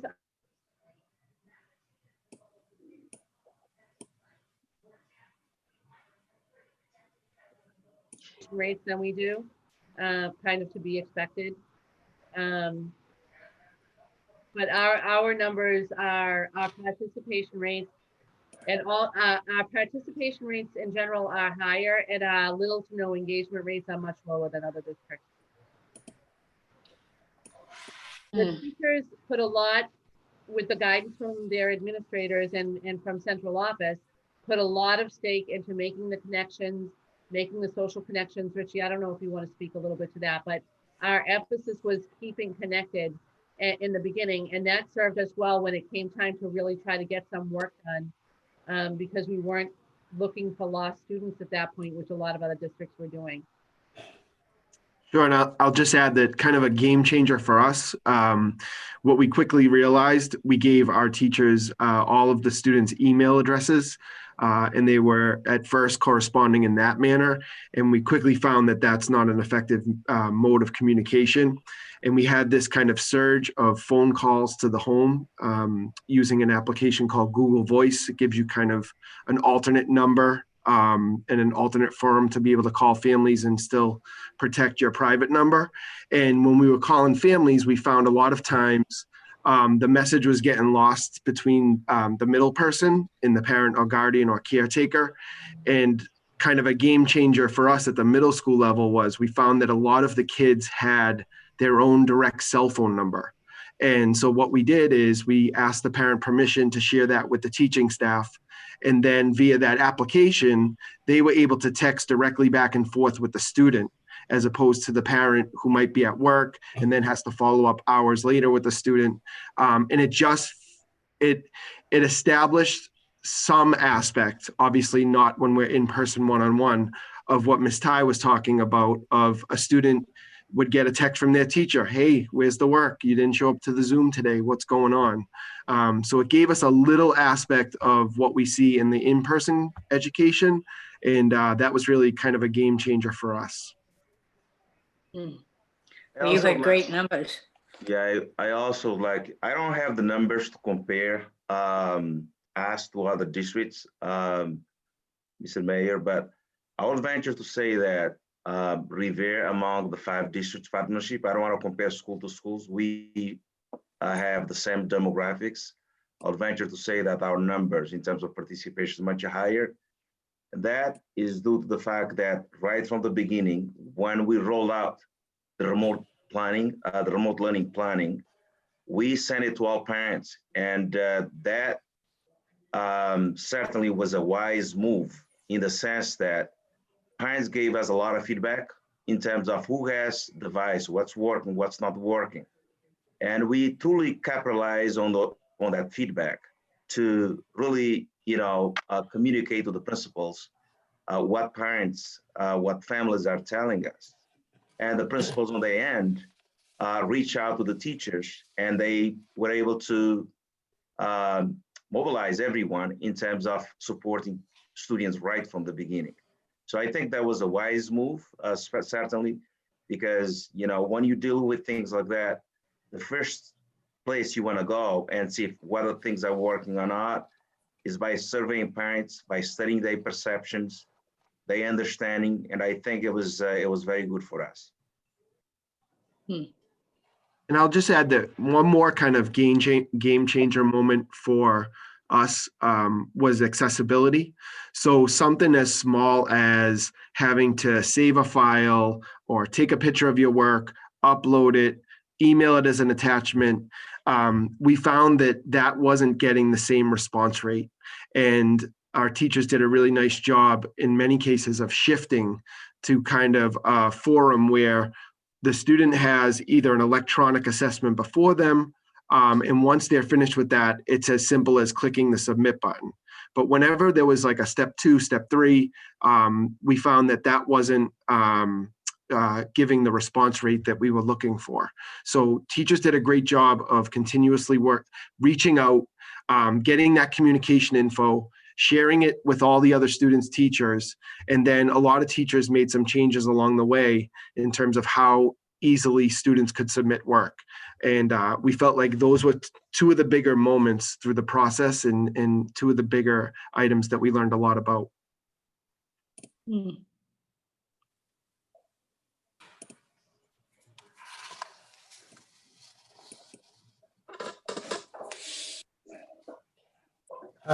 Are there any other questions regarding the remote learning? Dr. Kelly, I had a question. Oh, is that Ralph? Yes, I wanted to stay on. I wanted to stay on for this part. I just had a question about the retention. I don't know. Right. Ralph, I think you would have to ask questions during public participation, and that has already passed. Okay. I apologize for that. No, it hasn't passed. He can speak on the topic that we're speaking at right now. Public participation. Right, Stacy? What? He can speak on it at public participation. Public participation. No, he can, at public participation, he can bring something up that's not on the agenda. Okay. But he can speak on a topic that we're bringing up. I agree. Okay, take it away, Ralph. Well, just my only question is on the retention. Is there a breakdown at all for the students that are retained? If there's a breakdown of how many of those students could be ELL students or students with IEPs that are being retained? Oh yeah, we can get that. Because I'm curious if that has any bearings in the numbers. Okay. Good point. See, it was good that I could speak. Don't push it, Ralph. Ralph, honestly, I'm always trying good, to Ralph. follow rules, and I want to make sure that Yeah. other people aren't feeling like Yeah. because you were allowed into this call, you got a privilege that they didn't. Yeah. When you were here for a different reason. So Right. I'm just trying to be, No problem. okay. I can send a message to Stacy if I have anything. Yeah, I can, and she can answer it offline. That's all I just wanted to know. Okay. Okay. The next item on the superintendent's report is, can you mute if you're not speaking? Sorry.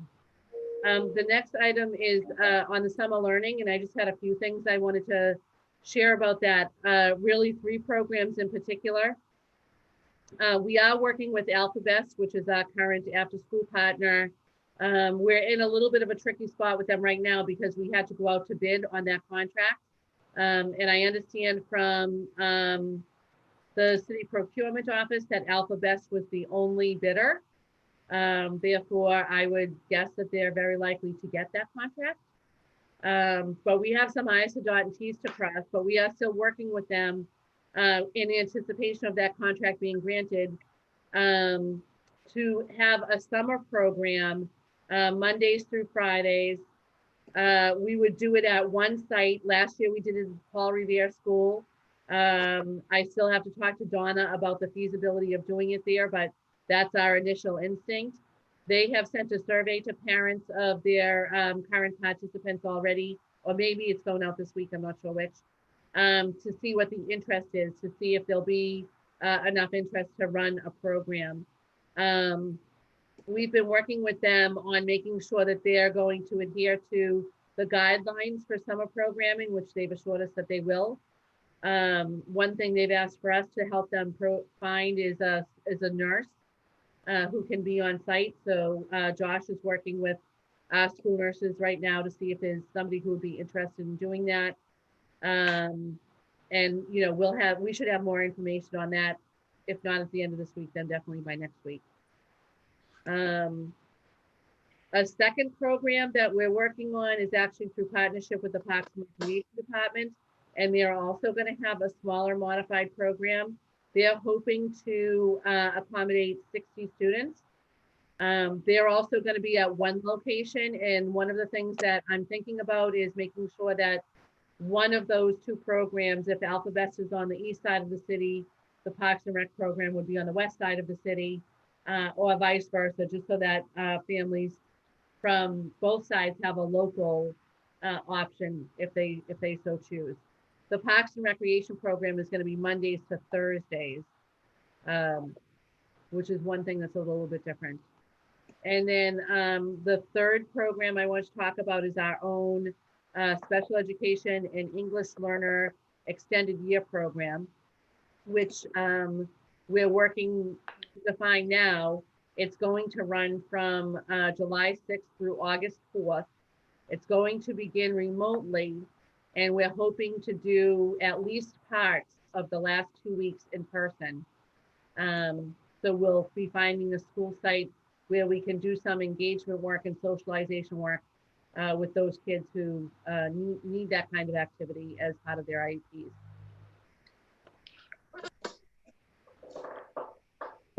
Susan?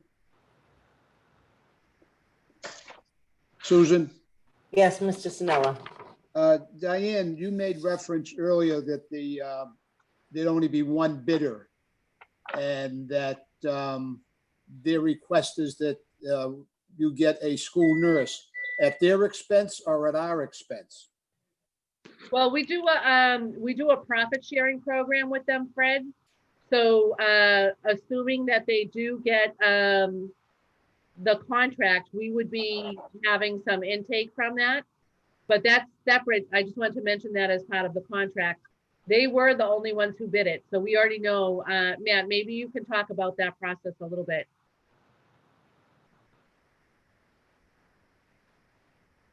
Matt, you're muted. You're muted, Matt. Of course, I've been waiting for. 2/3 of that process is done on our end of getting the forms needed up to City Hall. The other one will happen this week. And as long as everything is in shape for that, the contract will get awarded in plenty of time for a July 1st rollover. No, but I think my question is that if they're bidding a contract, they're looking at their labor costs and everything else. Why would we be responsible to provide a teacher, least of all a school nurse?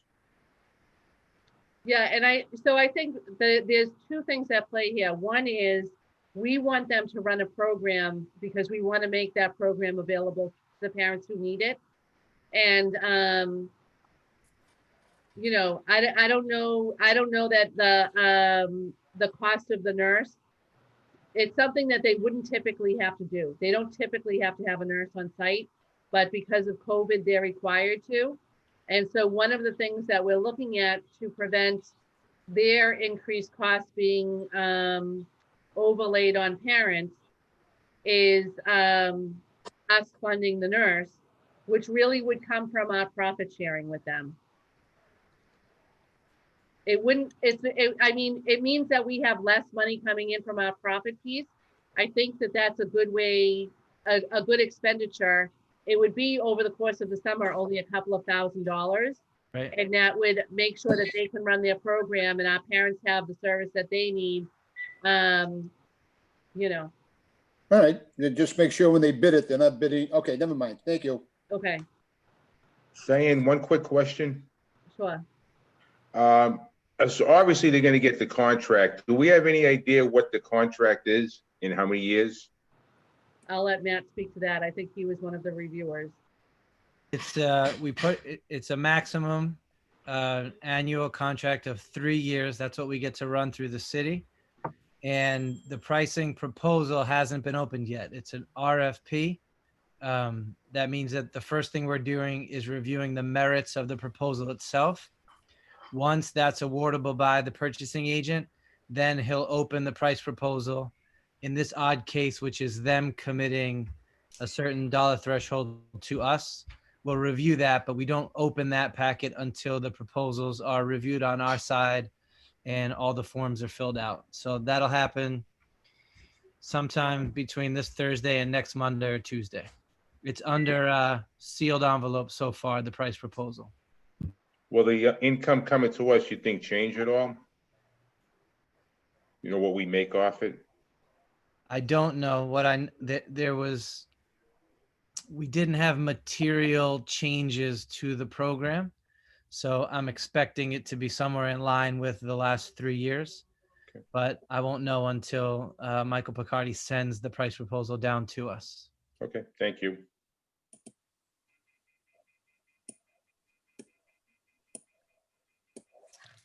Any more questions?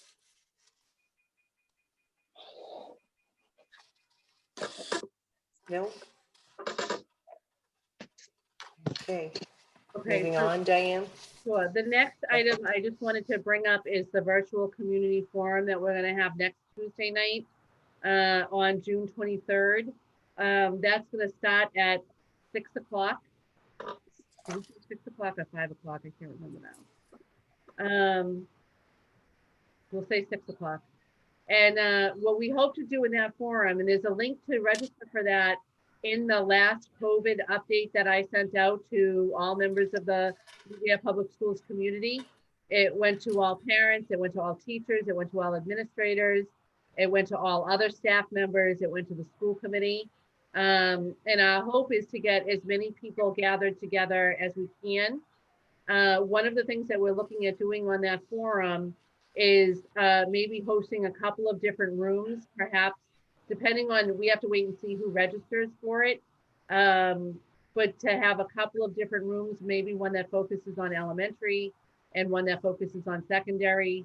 If there is demand, one of the questions we asked is what if people had language needs for that. If need be, we might have a Spanish room.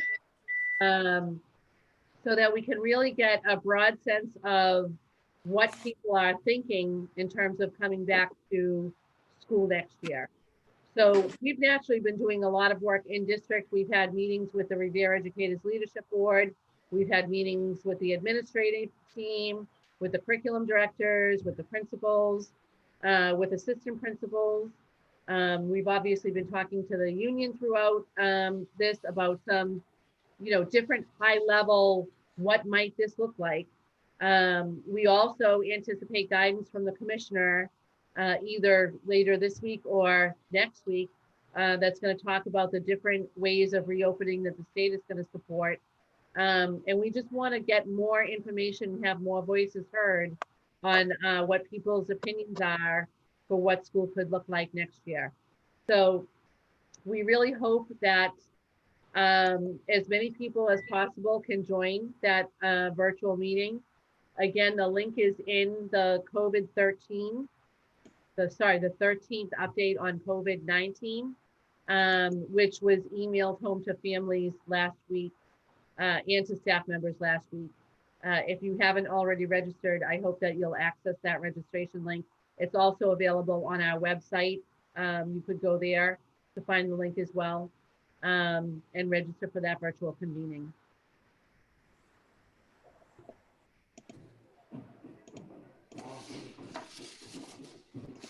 And the final item on the superintendent's report is a welcome to Dr. Galucci. And I did want to just, if I could, read a quick statement about Dr. Galucci.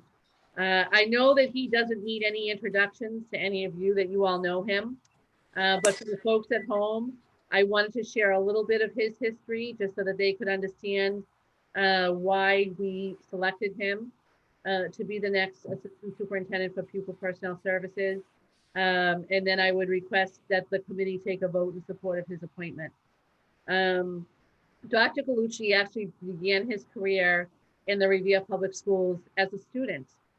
And after leaving the Revere Public Schools, he obtained his bachelor's degree in English from UMass Boston, his MBA from Suffolk University, a certificate of advanced graduate studies from Salem State University, and ended his educational career thus far with a doctorate in leadership in urban schools from UMass Boston.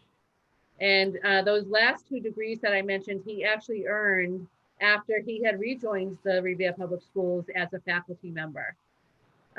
During his tenure, he has taught ESL classes. He has taught both inclusion and honors level English language arts. Those tenures were at, sorry, the automatic lights in the office go off if I don't move too quickly. Those working experiences were at both the Susan B. Anthony and the Garfield Middle School.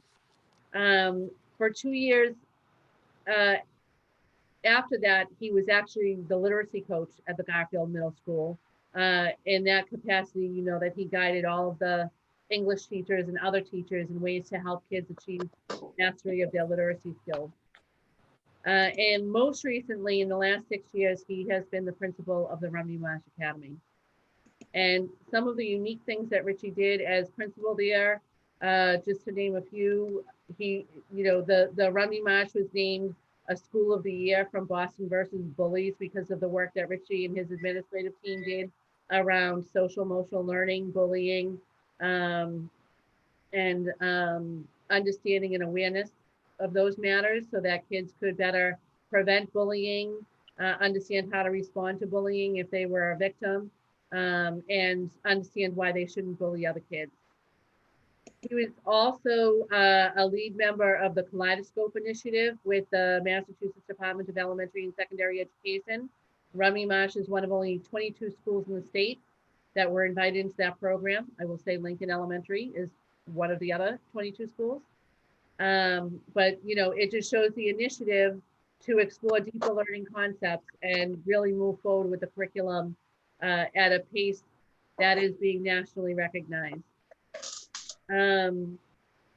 Like the MCIEA work that Donna mentioned earlier in relation to the Paul Revere School, Rumney Marsh has also been a leader in that work.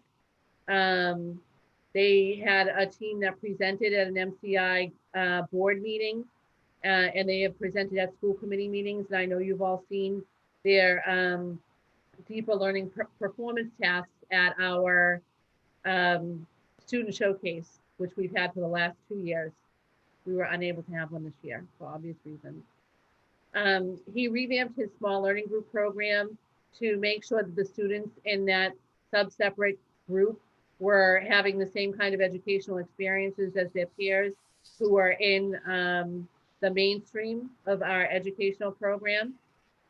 And he has created bi-monthly staff meetings to look at building-based topics like universal design for learning, deeper learning, and social emotional learning initiatives. I could go on and on. The, two other ones I just want to mention quickly are the Housing Families Initiative that Richie brought to the Rumney Marsh Academy, and teachers had professional development and trauma-informed classroom, which they have described as some of the most valuable professional development they've ever had. And then the partnership with the Sandy Hook Promise, which all of our middle schools did, but Rumney Marsh Academy did as well, having assemblies with the Start With Hello program. Again, really addressing the social, emotional, and mental health needs of our students. So we're thankful to Richie for all of that pioneering work that he brought to the Rumney Marsh Academy. I can tell you, having worked with Richie for some time now, that he has very high expectations for himself and very high expectations for others. He is hardworking, dedicated, and extremely well-versed in all matters of education. So on behalf of Dr. Garcia and Dr. Mokaba, we're really excited to see Richie join the central office team and help lead our district toward success for all students. Thank you. Thank you, Dr. Kelly. Wow. Thank you, Dr. Kelly. Mayor Arrigo, you did have your hand up in the chat, or? I was just applauding for Dr. Galucci, that's all. Thank you. Matt, is that also applause?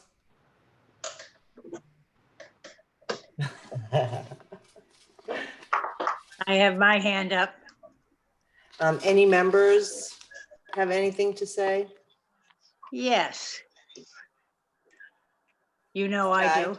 Right. Well, I told Richie that even when he was a student in my sophomore honors English class, I knew he'd be a star forever. I wasn't sure that we would be able to keep him in Revere for all of that time, but I have been delighted to follow his successful career here and expect that he'll continue with that success. Thank you, Rich. Thank you for everything. Thank you. Thanks to your mom, too. Oh, definitely. Definitely. Thanks to her. Any other members? Mayor Arrigo?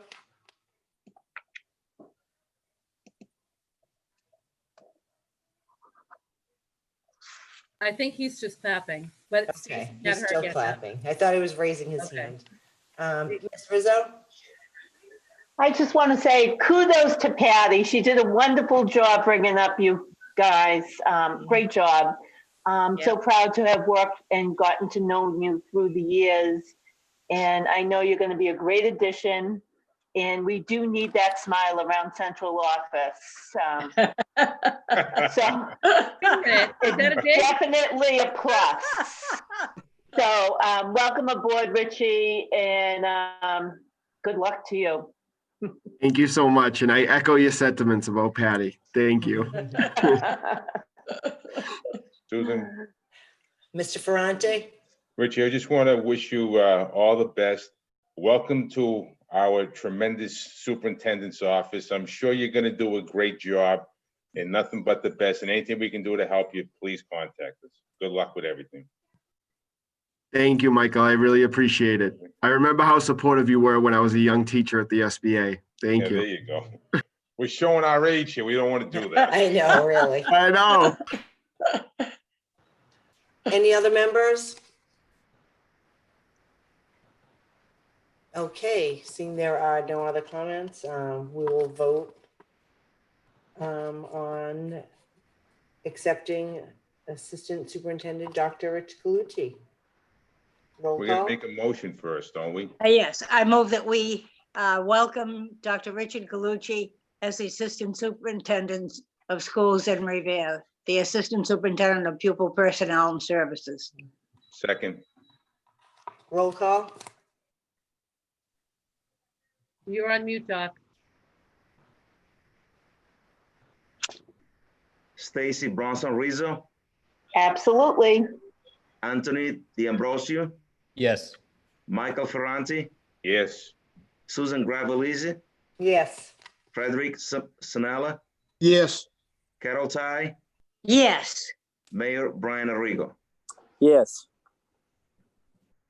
Congratulations, Richie. Thank you. Thank you, Congratulations. everyone. Yeah. Thank you so much.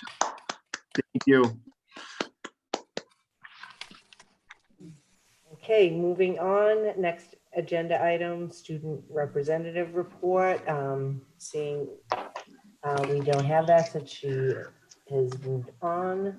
She did not email me today, so I'm assuming she had no, typically, if she couldn't make it, she would email me a couple of items, but she didn't, so Okay. no report.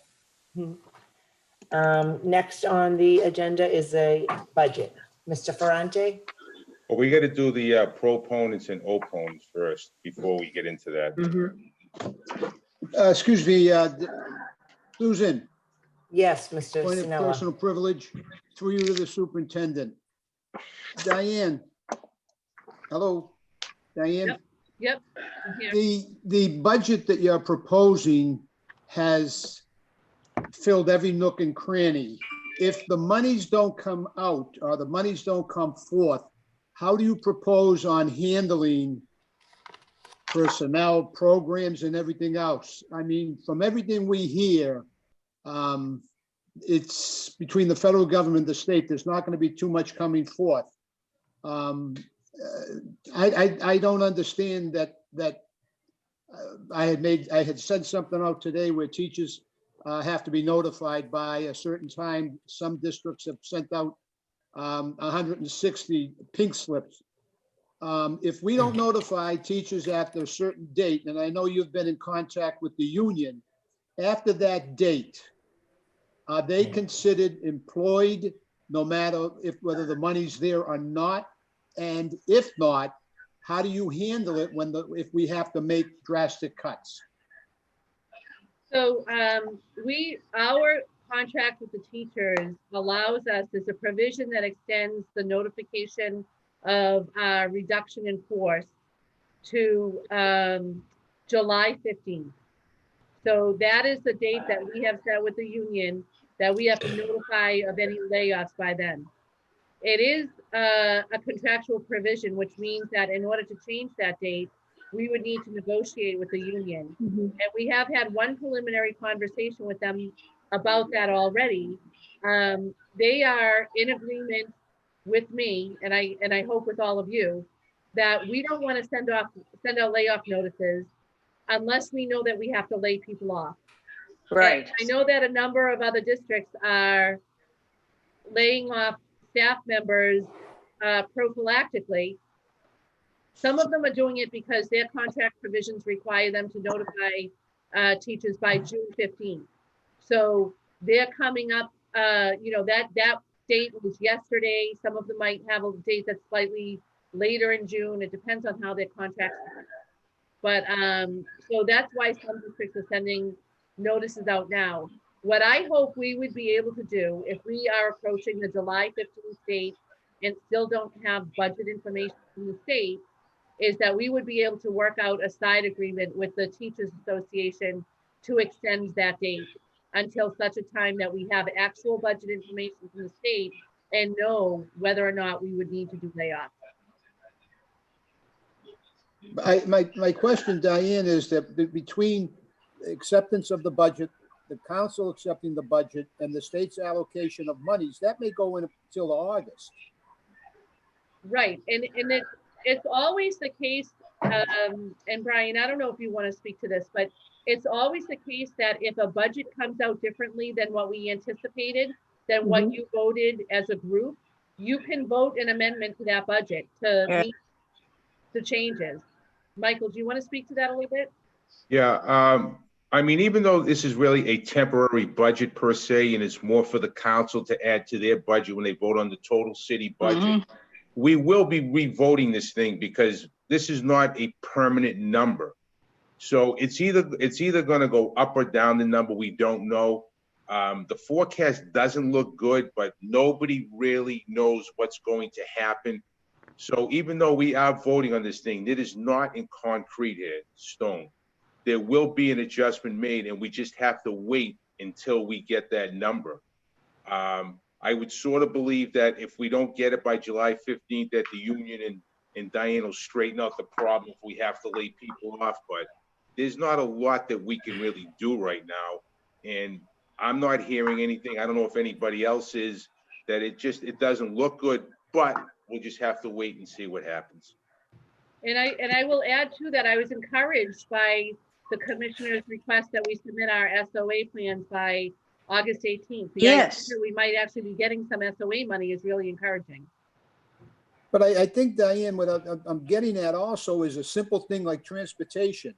If we have the guidelines or we have to abide by the guidelines, your transportation budget's gonna go through the roof. We put 60 or 70 kids on a bus. If they're talking 8 or 9 or 10 kids, I mean, that's a tremendous amount of monies to have to make up. But I mean, if you feel we're not locked in, then we're not, you know, after a certain date that they're gonna get paid no matter where the money comes from. Okay, I mean, I'll buy that, but I mean, it's just, I wouldn't want to be in your shoes, lady. Okay, thank you. Thank you. Okay, Ms. Rizzo, have your hand raised? Yes, I mean, attended Thursday a Zoom meeting with Assistant Commissioner Jay Sullivan, who says it the way it is. I mean, he should be from Revere, the way he talks. And he did say, expect the worst. As a matter of fact, Michael, you were on that, and Fred. So, and he did say, expect the worst. What really scares me is they're also talking about the legislature going out for 2 weeks and not coming back till after August 1st. And that now you're holding us time and money to make any differences. But also learned that there was other ways to, like the CARE Act money that the city gets.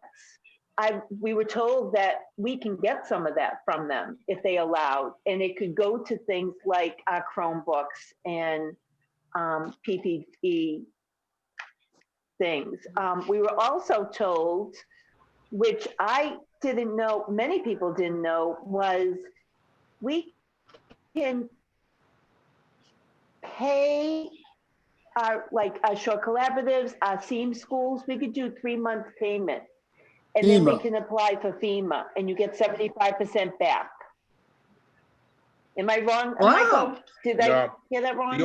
The only problem, Stacy, we just don't know when we'll get reimbursed. It could be months, you know, whatever, but we will get. Well, they said it does take a while, but 75% is worth waiting for. Absolutely. So, I mean, there are some things we could look at.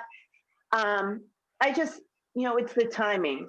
It's bad enough that we're gonna be held money-wise, but to wait after August 1st to have to make some crucial decisions, that's what scares me the most. I mean, we as a district always do well when we're under the gun and we make do. And I'm tired of making do, but it would be nice to have extra time to figure out what we need to do to get there. Thank you. Mr. Ferrante? Thank you, Susan.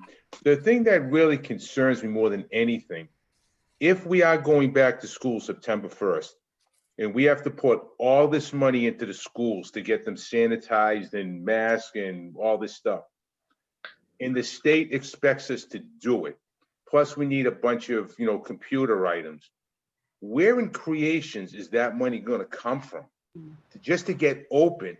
And if they don't give us any date that we're looking at an opening, and you can't tell us like August 31st, we're opening up September 1st. And that's my biggest fear. They'll bring it right down to the end and then we won't even have an opportunity to be ready. That scares me more than anything. So one of the things I worked on with Carl and Matt Cruz and a couple of others today was our survey we had to fill out for DESE to be part of their joint procurement program through Combis. It comes to a total of about $290,000. And that will allow us to procure all of the hand sanitizer, gloves, and masks that we would need in all schools for 12 weeks. And so I was actually encouraged by that because when I think of the CARES Act money that we have, that would still, even after we take off the few $100,000 that need to go to the private schools because of the equitable services part of it, it would still give us quite a chunk of money to buy the new Chromebooks that we're going to need to backfill for ones that get broken or don't come back to us right now. So none of that CARES Act money is listed in this budget for exactly that reason. We wanted it to be held aside and be able to be used for, in particular, the PPE and the technology needs that we know we're going to have next year. And Matt, I don't know if you can speak to the point that Stacy and Michael were making about the collaboratives paying for it in 3-month increments and then receiving money back from FEMA. Well, the important piece I left out was we wouldn't have to use the ESSA money. So I guess that's ESSA money? Yeah. Right, with all tuitions to private schools, we always have permission to pay 3 months ahead. So we can take an estimate of what those costs are going to be based on kids who are enrolled, make that payment now for later. And if there's a reimbursement attached to it, the reimbursement will flow at the end of that 3-month period. And then the other thing, just to echo Diane, the budget that you're going to vote, remember, we have not committed any CARES Act money to make this budget work. So if we do get 80% of the last year's Title I allocation, we're talking about in excess of $2 million of CARES Act money. And we've not needed to use that to make the budget work. So we're holding that for all the needs that we know are coming. But that bucket of money is available for that. We have not made this budget work by encumbering that $2 million and have nothing available for these extraordinary needs that we know we're going to have for school opening. So that's possibly the biggest ticket item to be clear on for the budget that you're going to vote, that's not happening. Matt, when would they let us know about that money? If I had that crystal ball, I would live in Las Vegas and I would be a billionaire. They wouldn't let you in anyways. They only let 2 people in at a time. No, we have to upload the file. I'm having dinner with my family. They're all laughing at you now, Michael.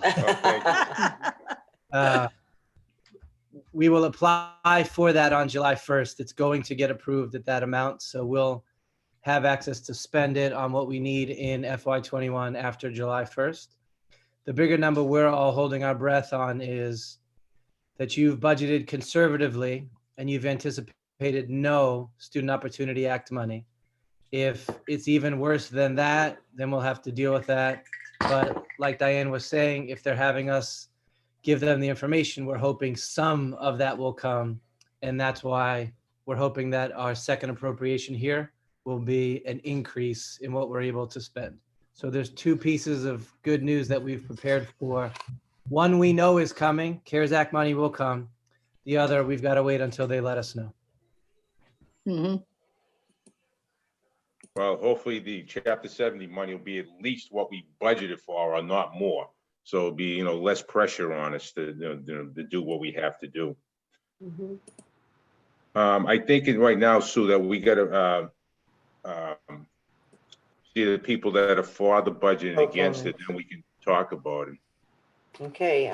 I can tell you that there were no additional comments in the school committee participant email. I'm checking it right now, so I don't see proponents or opponents out here.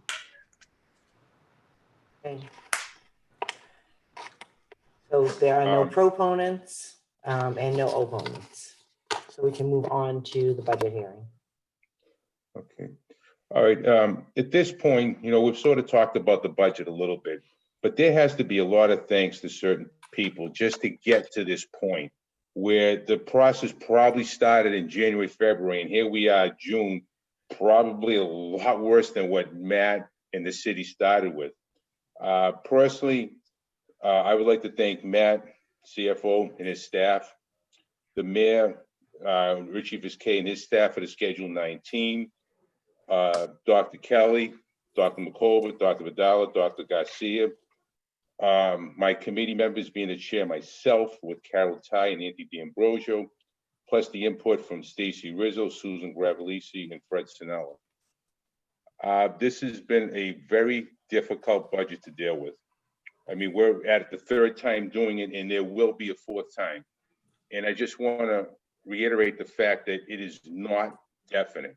There are still moving parts in this budget. We just don't know what's going to happen. You just sort of have to hope for the best. Every city and town is looking for the same money. So it is only so much that's going to go around. But we're going to do the best we can with what we have. Could I, sorry, at some point, Michael, I think it might be a good idea to have the superintendent read her letter. That's The fine. word about it. And That's fine. not If you want to, go necessarily ahead, now. Diane. Yeah. Diane, you want to do it now or afterwards? It's up to you. Yeah, this would be a good time. Well, I can do it now. Were you finished talking, Michael? Do you want to? No, because when you're done, I'll just have a little explanation, then I'll read the series and we'll vote on those. Okay. So, and this letter is included in the budget, so people at home can access this on the city website with the materials that were included in the packet for the school committee meeting. But I typically at the beginning of each year put a little bit of a description about the budget process that we've undertaken. And this year is no different. So I wrote, as you know, the budgeting process for the Revere Public Schools has been extremely complicated in each of the last 5 years. This has resulted from the Department of Elementary and Secondary Education changing the definition of poverty from low income, which means one qualifies for free or reduced lunch, to economically disadvantaged, which means one receives SNAP, TANF, foster care, or certain Medicaid benefits. We were initially optimistic that this trend would be reversed for the FY21 with the passage of the Student Opportunity Act. Earlier this year, we met with teachers, families, and community members to identify new district goals that would support our mission and vision toward increased equity for all students, inclusive practices, increasing staff diversity, social and emotional learning, and amplifying student voice in all aspects of educational programming. We allocated our anticipated increased funding toward these initiatives, and then COVID-19 hit. Our budgeting process has continued under the guidance of our CFO, Matt Cruz, and School Committee Ways and Means Chair, Michael Ferranti. All planned new positions have been placed on hold. An early retirement incentive was offered to some year-round staff members with the intent of not replacing them until it becomes necessary to do so. In light of the anticipated changes next school year, we are hoping to save salary expenditures through these means. We have curtailed non-salary spending in order to reserve as much funding as possible for next school year. Our goal with this budget is to preserve all employee positions. It represents level services from last year with contractual salary increments and cuts to non-salary accounts. We have expended more reserve funds than we normally do in order to balance this budget. With the information we have gathered through multiple meetings at the state level, we feel the attached budget is a most likely scenario for anticipated Chapter 70 funds.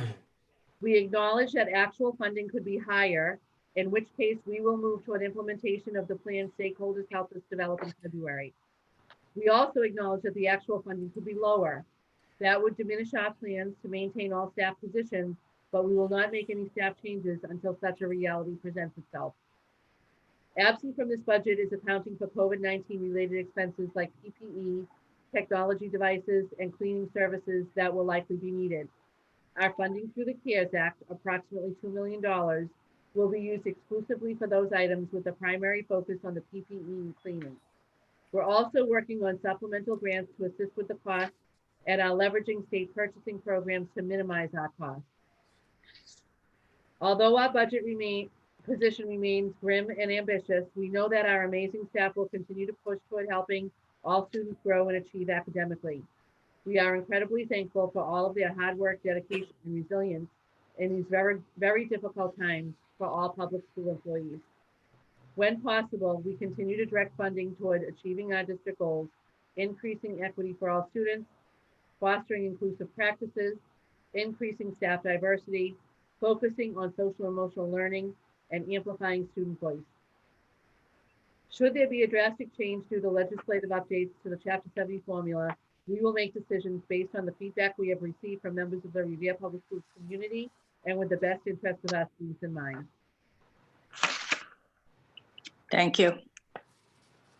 Thank you, Diane. Mr. Ferrante? Okay, thanks, Ms. Gravellisi. I will just make one last comment that there will be members of the committee that will not be voting on certain series because they have relatives that work at the school department and they're not eligible to vote for those series. So they will be voting, not voting. If anybody has any questions before I read off the series and the amounts, you have an opportunity to speak your mind. So anybody have any questions?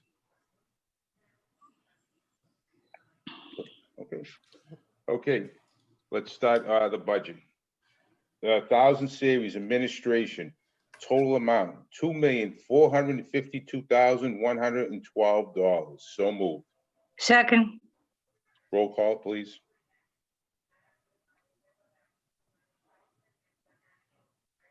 He's muted. Doc, you're muted. Sorry about that.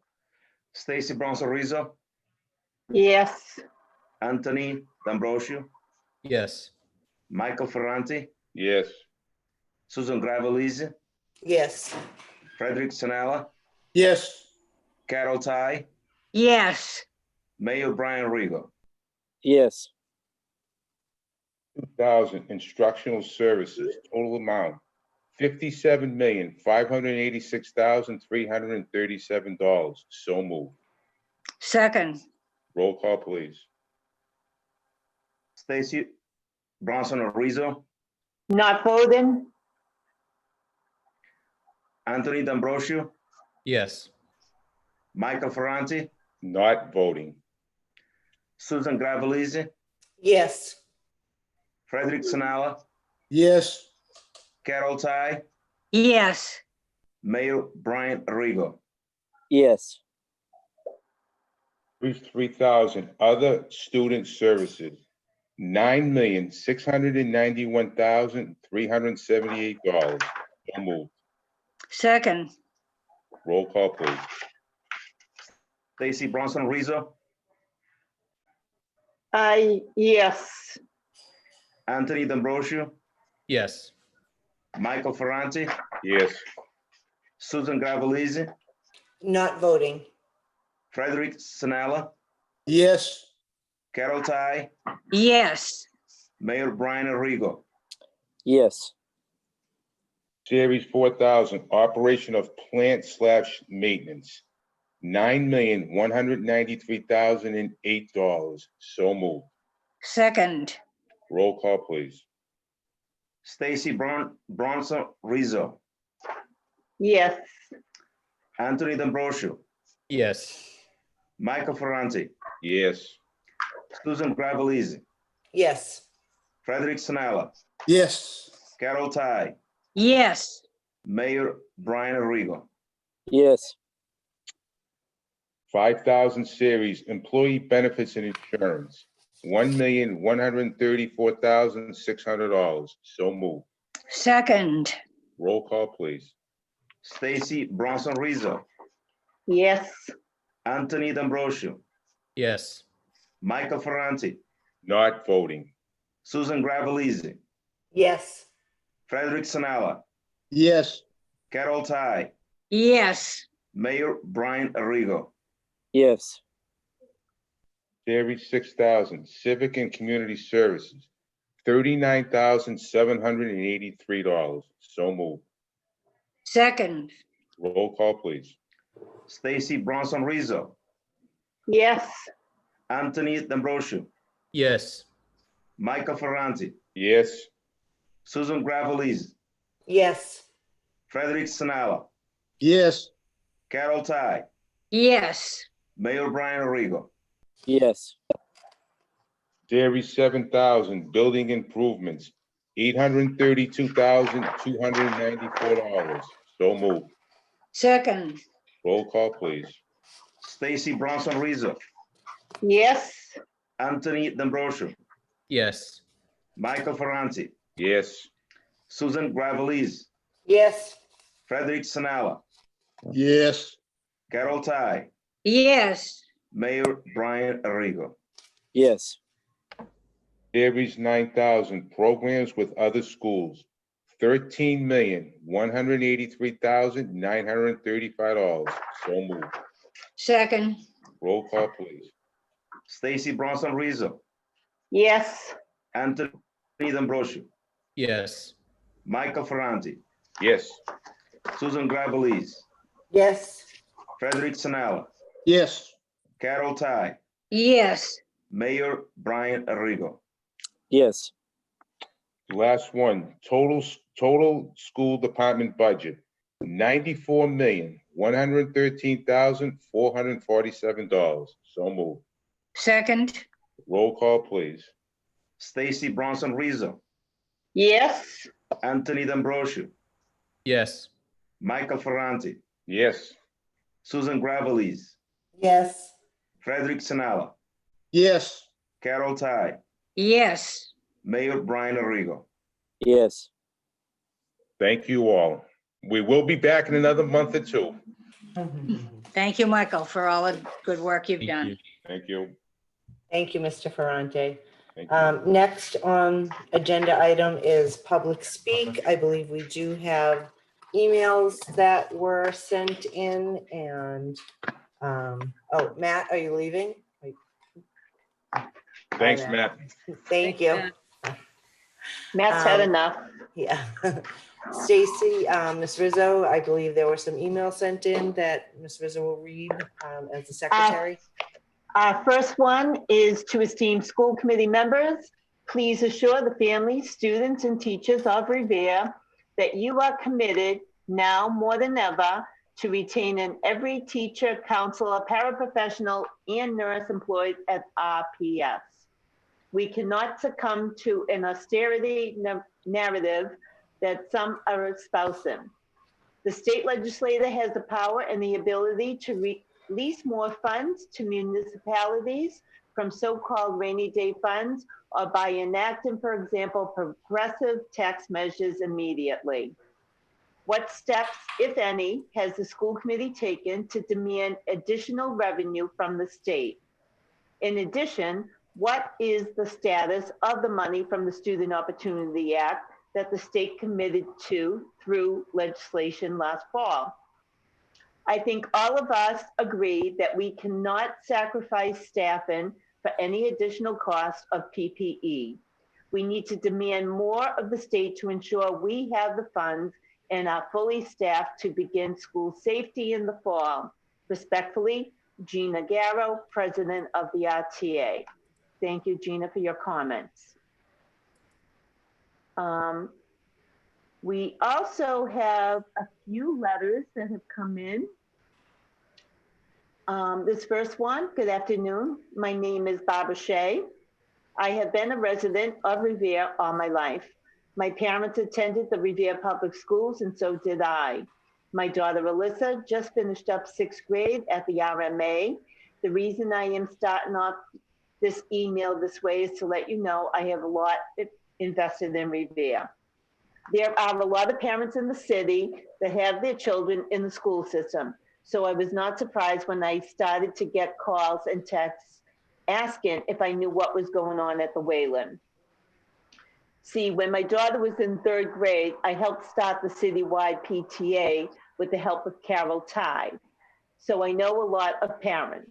I am concerned about the letting go of 2 teachers and a counselor at the Wayland Elementary School. I did not hear about there being any budget cuts. What I have heard is that it is in retaliation for the principal being called out on some issues. I have sent an email already to all school committee, superintendent, and the principal stating that my daughter had 2 of the 3 being let go and how awesome they are. Mrs. Kantrowitz was Alyssa's counselor, helping Alyssa through some hard times, and I must say, helped me through them also. That included some bullying that was swept under the carpet. The bullying was so bad that 2 parents picked up and moved. Mrs. Kantrowitz and Ms. Cochran helped those students. I guess my question is why? Why would a counselor and 2 teachers be let go for being good? I won't let this be swept under the rug. Barbara Shea, 3 Fenley Street. Thank you, Barbara. Next one. Good afternoon, Dr. Kelly and school committee members. I write this letter to you in support of Heather Cantrowitz, and I apologize if I'm not saying her name correctly, a school counselor at the AC Wayland School, whose contract was not renewed without cause. As a parent, grandparent, and lifelong member of the community, I am upset and concerned about this. Heather, along with 2 other teachers, had their contracts not renewed based upon what appears to be retaliatory actions due to their involvement with the Wayland 17. While I understand that the city can choose not to renew a contract for a teacher after the 3-year period without cause, I firmly believe that as a matter of professionalism, a valid reason should be given to each of these individuals. On a personal note, my grandson Jaden, a 3rd grade student at Wayland, was diagnosed with PDD at age 2. While we are fortunate, due in large part to the Revere school system for his success, from early intervention at Garfield, preschool at Lincoln, a PDD kindergarten class at Beachmont, and finally to the Wayland in a general education classroom. At Wayland, the only service Jaden does receive is a lunch bunch, a social group once a week during lunch to work on social skills, which he has lacked. He has done lunch bunch for several years now without any significant social improvement. This year, we were blessed to have Heather. She goes above and beyond what is required of her 30 minutes with him each week. She sends emails to me, notes on Class Dojo to my daughter, helps to institute outside play dates. Heather has been the first counselor who has zealously advocated for Jaden. I was so upset on a personal selfish note when I heard that she was not coming back because for Jaden. That means starting all over again, and doing that in 4th grade is a lot harder than when he was younger. To Jaden and children like him, this is devastating. Social progress needs to happen at this critical age. He developed a relationship with Heather because she worked hard to make it happen. The loss of Heather and these other teachers is a loss for the children of Revere Public Schools and for the school system itself. Thank you for your time. Debbie DiFilippo West. Thank you, Debbie. And this last one is, unfortunately, no name given, but I will still read it. I am requesting. Excuse me, that Madam, Mr. Chairman, Yes, Yeah. Mr. Sinella. I think any communication should be signed. I mean, that's usually standard policy. I'd move It to should place on be. file. Second. Okay. All in So favor? that, Yep. okay, that was the last one we had. So what I do want to say is, I'm appreciative of the letters. I love how these teachers are getting support. I will say the support needs to be for the other 27 in our system, and it's not unusual from year to year for those letters to go out. But what I do want them to know, from a personal note, and I'm sure others will agree, we value our teachers so much that we are doing everything possible to keep our teachers employed in our district. So I don't appreciate when some think that we just don't care. I know I care, and I can say that for the rest of my colleagues. Thank you, Ms. Rizzo. Dr. Kelly, did you want to read your statement? I'll just say briefly, I was asked by the Revere Journal today to give a statement regarding this. And I know that I've talked to the committee about it. These decisions are not made lightly. It is, as Stacy said, a little bit jarring to think that there are people out there who think the reasons that these decisions are made are, not without merit. It's hard because teachers all work very hard. Even teachers in their first 3 years work very hard. And administrators have a difficult decision to make at the end of year one, at the end of year two, and at the end of year three on whether or not they're going to invite those individual teachers back. The district doesn't comment on individual personnel matters, and I can't speak to these 3 cases in particular that people are highlighting. But what I can say is that this year is no different than every other year, where we have had some number of the teachers in their first 3 years of service who we have not invited to return to work in our schools. And those decisions are made after looking at a body of work that teacher has provided over the time period that they've been with us, and making a determination on whether or not keeping that teacher is going to be in the best interest of the hundreds, in some cases thousands if they're at the high school, of students they're going to serve in the next 30 years of their career. And they are never, ever made lightly. So I think that I'll leave it at that. Thank you, Dr. Kelly. Okay, moving on to Can I comment on something real quick? Not Yes, on this Miss- particular issue. Thank you. Yes, Mr. D'Ambrosio. Going forward, when it comes to public participation, I think that, regardless of what the specific issue is, we need to be more accommodative of the emails sent to the inbox. I understand the issue with regard to not reading something that wasn't signed, but we should really make it clear that that's a requirement, especially when people can't participate because of the COVID situation. Not necessarily on this particular issue, but going forward, we need to clarify that people will want to participate on a whole range of issues, and I don't know, doesn't make me comfortable when we do that. I was thinking, Mr. D'Ambrosio, that we should set up an auto response in that email that automatically says, if you haven't already, please provide your name and address as required by public participation. So they'll automatically get that and can respond again if they haven't already put it in there. That's excellent. Thank you. Yeah. Thank you. Anyone else? Okay, moving on.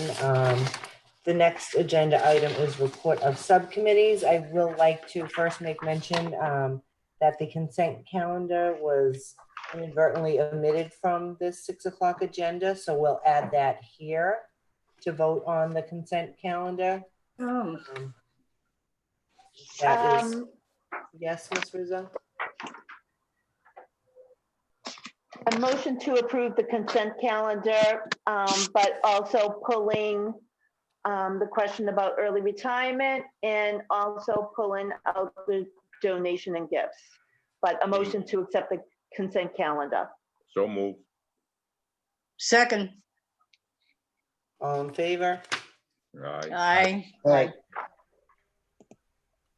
Thank you, Ms. Rizzo. And would you like to read the acceptance of the donations of the gifts? Okay, a very generous donation from the Paul Revere PTO purchased 30 Chromebooks and a cot for the 4th grade students. Also, the generosity and hard work of the Paul Revere PTO. They purchased a Being a Writer curriculum, which is very valuable to their improvement plan, and that was for $15,000. So moved. Second. Very generous. Thank you so much. Yeah. Very generous. Okay. Next on report of subcommittees is a Revere School Committee resolution regarding state funding for COVID-19. Ms. Rizzo? Okay, I would like to, I made a mistake last week and I asked Robin to include another one also that was under number 10, school committee interest. but I am requesting to put it over into the report of subcommittees. That's fine. I move that we take up both statements under subcommittee meetings. Second. Second. Thank you. So the first one being Revere School Committee resolution on COVID-19 state funding. Whereas if schools are to reopen this fall in the midst of the COVID-19 pandemic, it is the responsibility of each school district to do so safely and responsibly. And whereas it is the responsibility of the state to ensure that each school district is able to pay for the enormous additional staffing, transportation, and material expenses required to do this. And whereas the state cannot expect mandatory COVID safety guidelines to be followed without also ensuring that each school district has the funds required to implement these guidelines. Therefore, let it be resolved that the state must guarantee every school district full reimbursement for whatever COVID-19 expenses are required to follow state mandates. We must ensure a statewide school reopening that is safe, responsible, and equitable. There can be no unfunded mandates for COVID-19. So moved. Second. All in favor? Aye. Aye. Aye. Okay. Thank you. and- And I want to say there's already 82 districts that's already signed on to that. So I thank you so much. And we'll ask Robin to submit it to our legislative body and hopefully. So the second one is Revere School Committee Anti-Racism Resolution. Whereas if our schools have the responsibility to equip students with their civil right of obtaining a free and appropriate public education, it is the responsibility of each school to ensure we create a welcoming community for all students.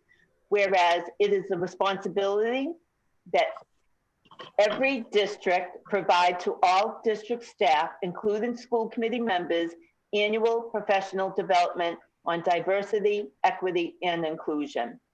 Whereas every district will commit to recruiting and retaining a diverse and culturally responsive teaching workforce. Whereas every district will examine their policies for institutional and systemic racialized practices and implement change with sustainable policies that are evidence-based. Whereas every district will incorporate into their curriculum the history of racial oppression and works by Black authors. Whereas we as the school district leaders can no longer remain silent to the issues of racism and hate that continue to plague our public and private institutions, resolve that the Revere and all the school districts in the Commonwealth must guarantee that anti-racist practices are eradicated and diversity, equity, and inclusion is embedded in practice for all students, families, faculty, and staff. We must ensure our own school culture and that of every district in the Commonwealth is anti-racist, that acknowledges that all lives cannot matter until Black lives matter. So moved. Second. Second. All in favor? Aye. Aye. Aye.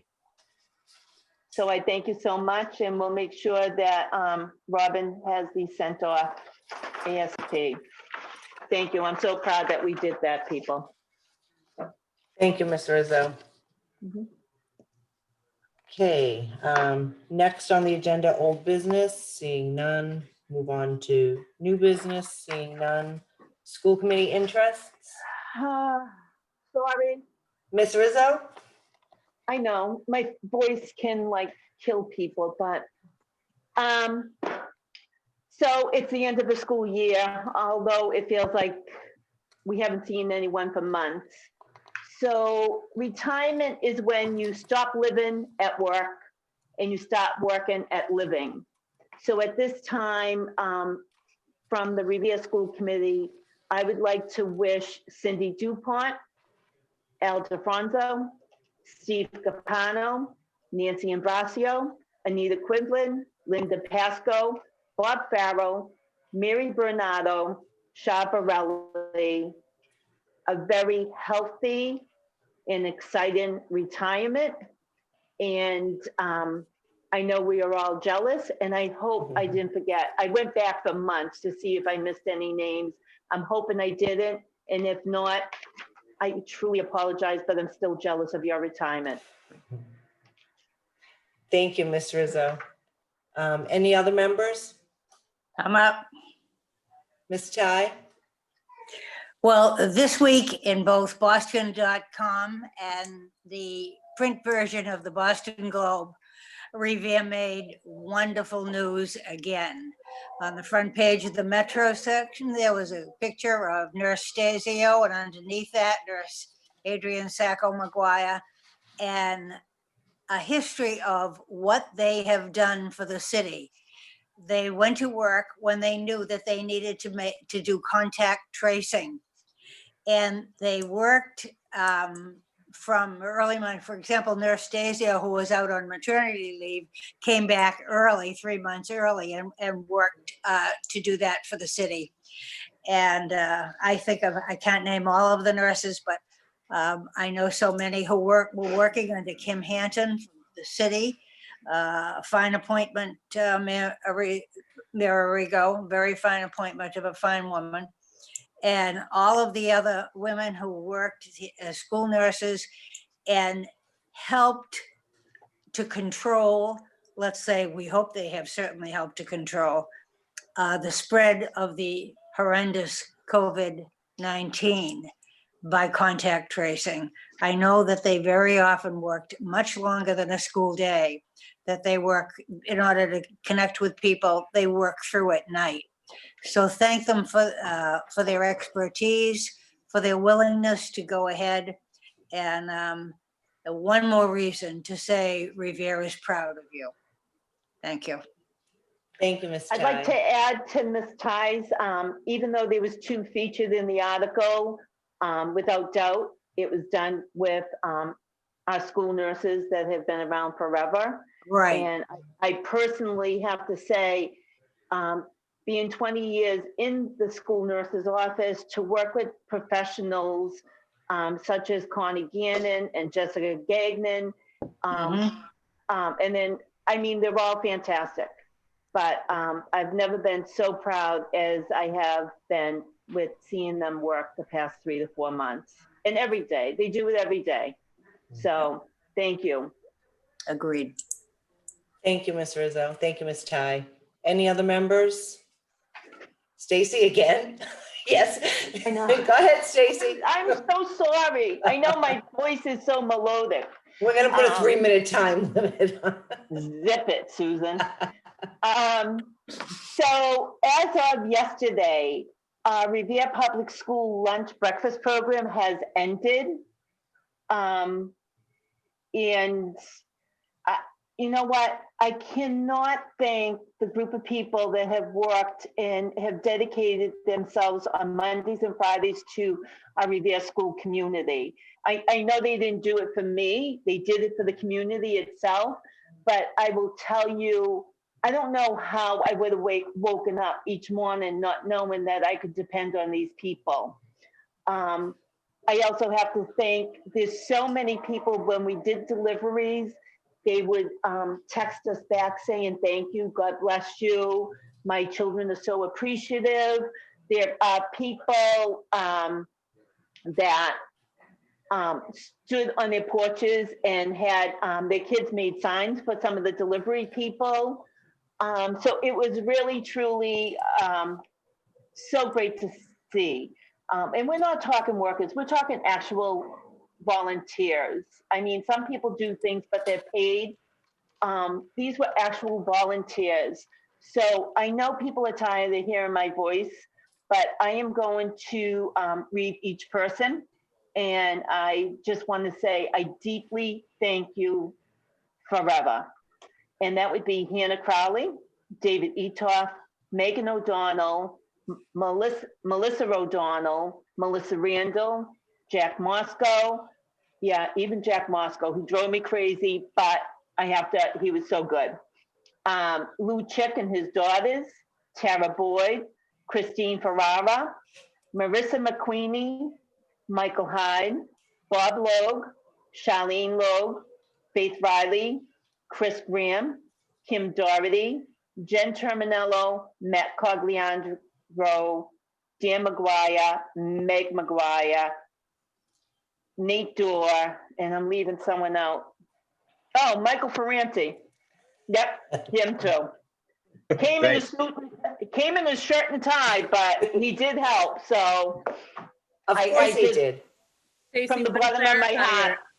One Huh? clarifier. You said Lou Chick, and I think you meant Joe Chick and his daughters. Joe Chick, I'm sorry, and his daughters. I'm sorry.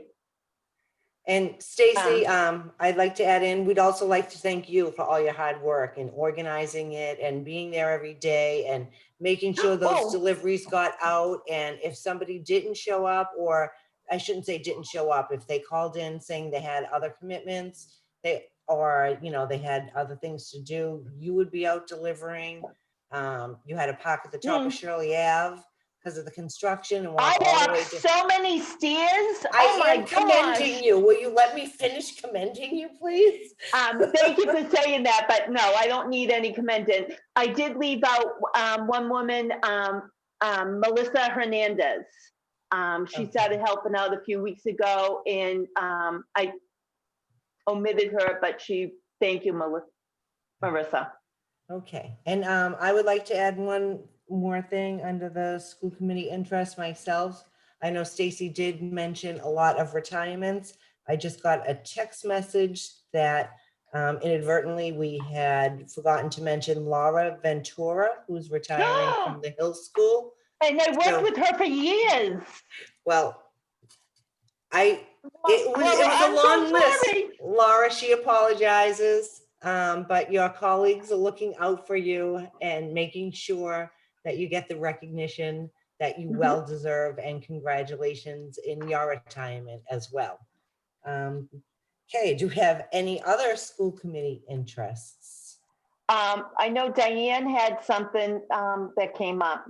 Yes, Diane did mention, we're going to backtrack. We did have a email from the student representative that was missed somehow. So Diane, if we could backtrack to agenda item number 4, student representative report, and let us know what Alea Sure, had to and say. Olea was out with her family, which is why she wasn't able to join us tonight.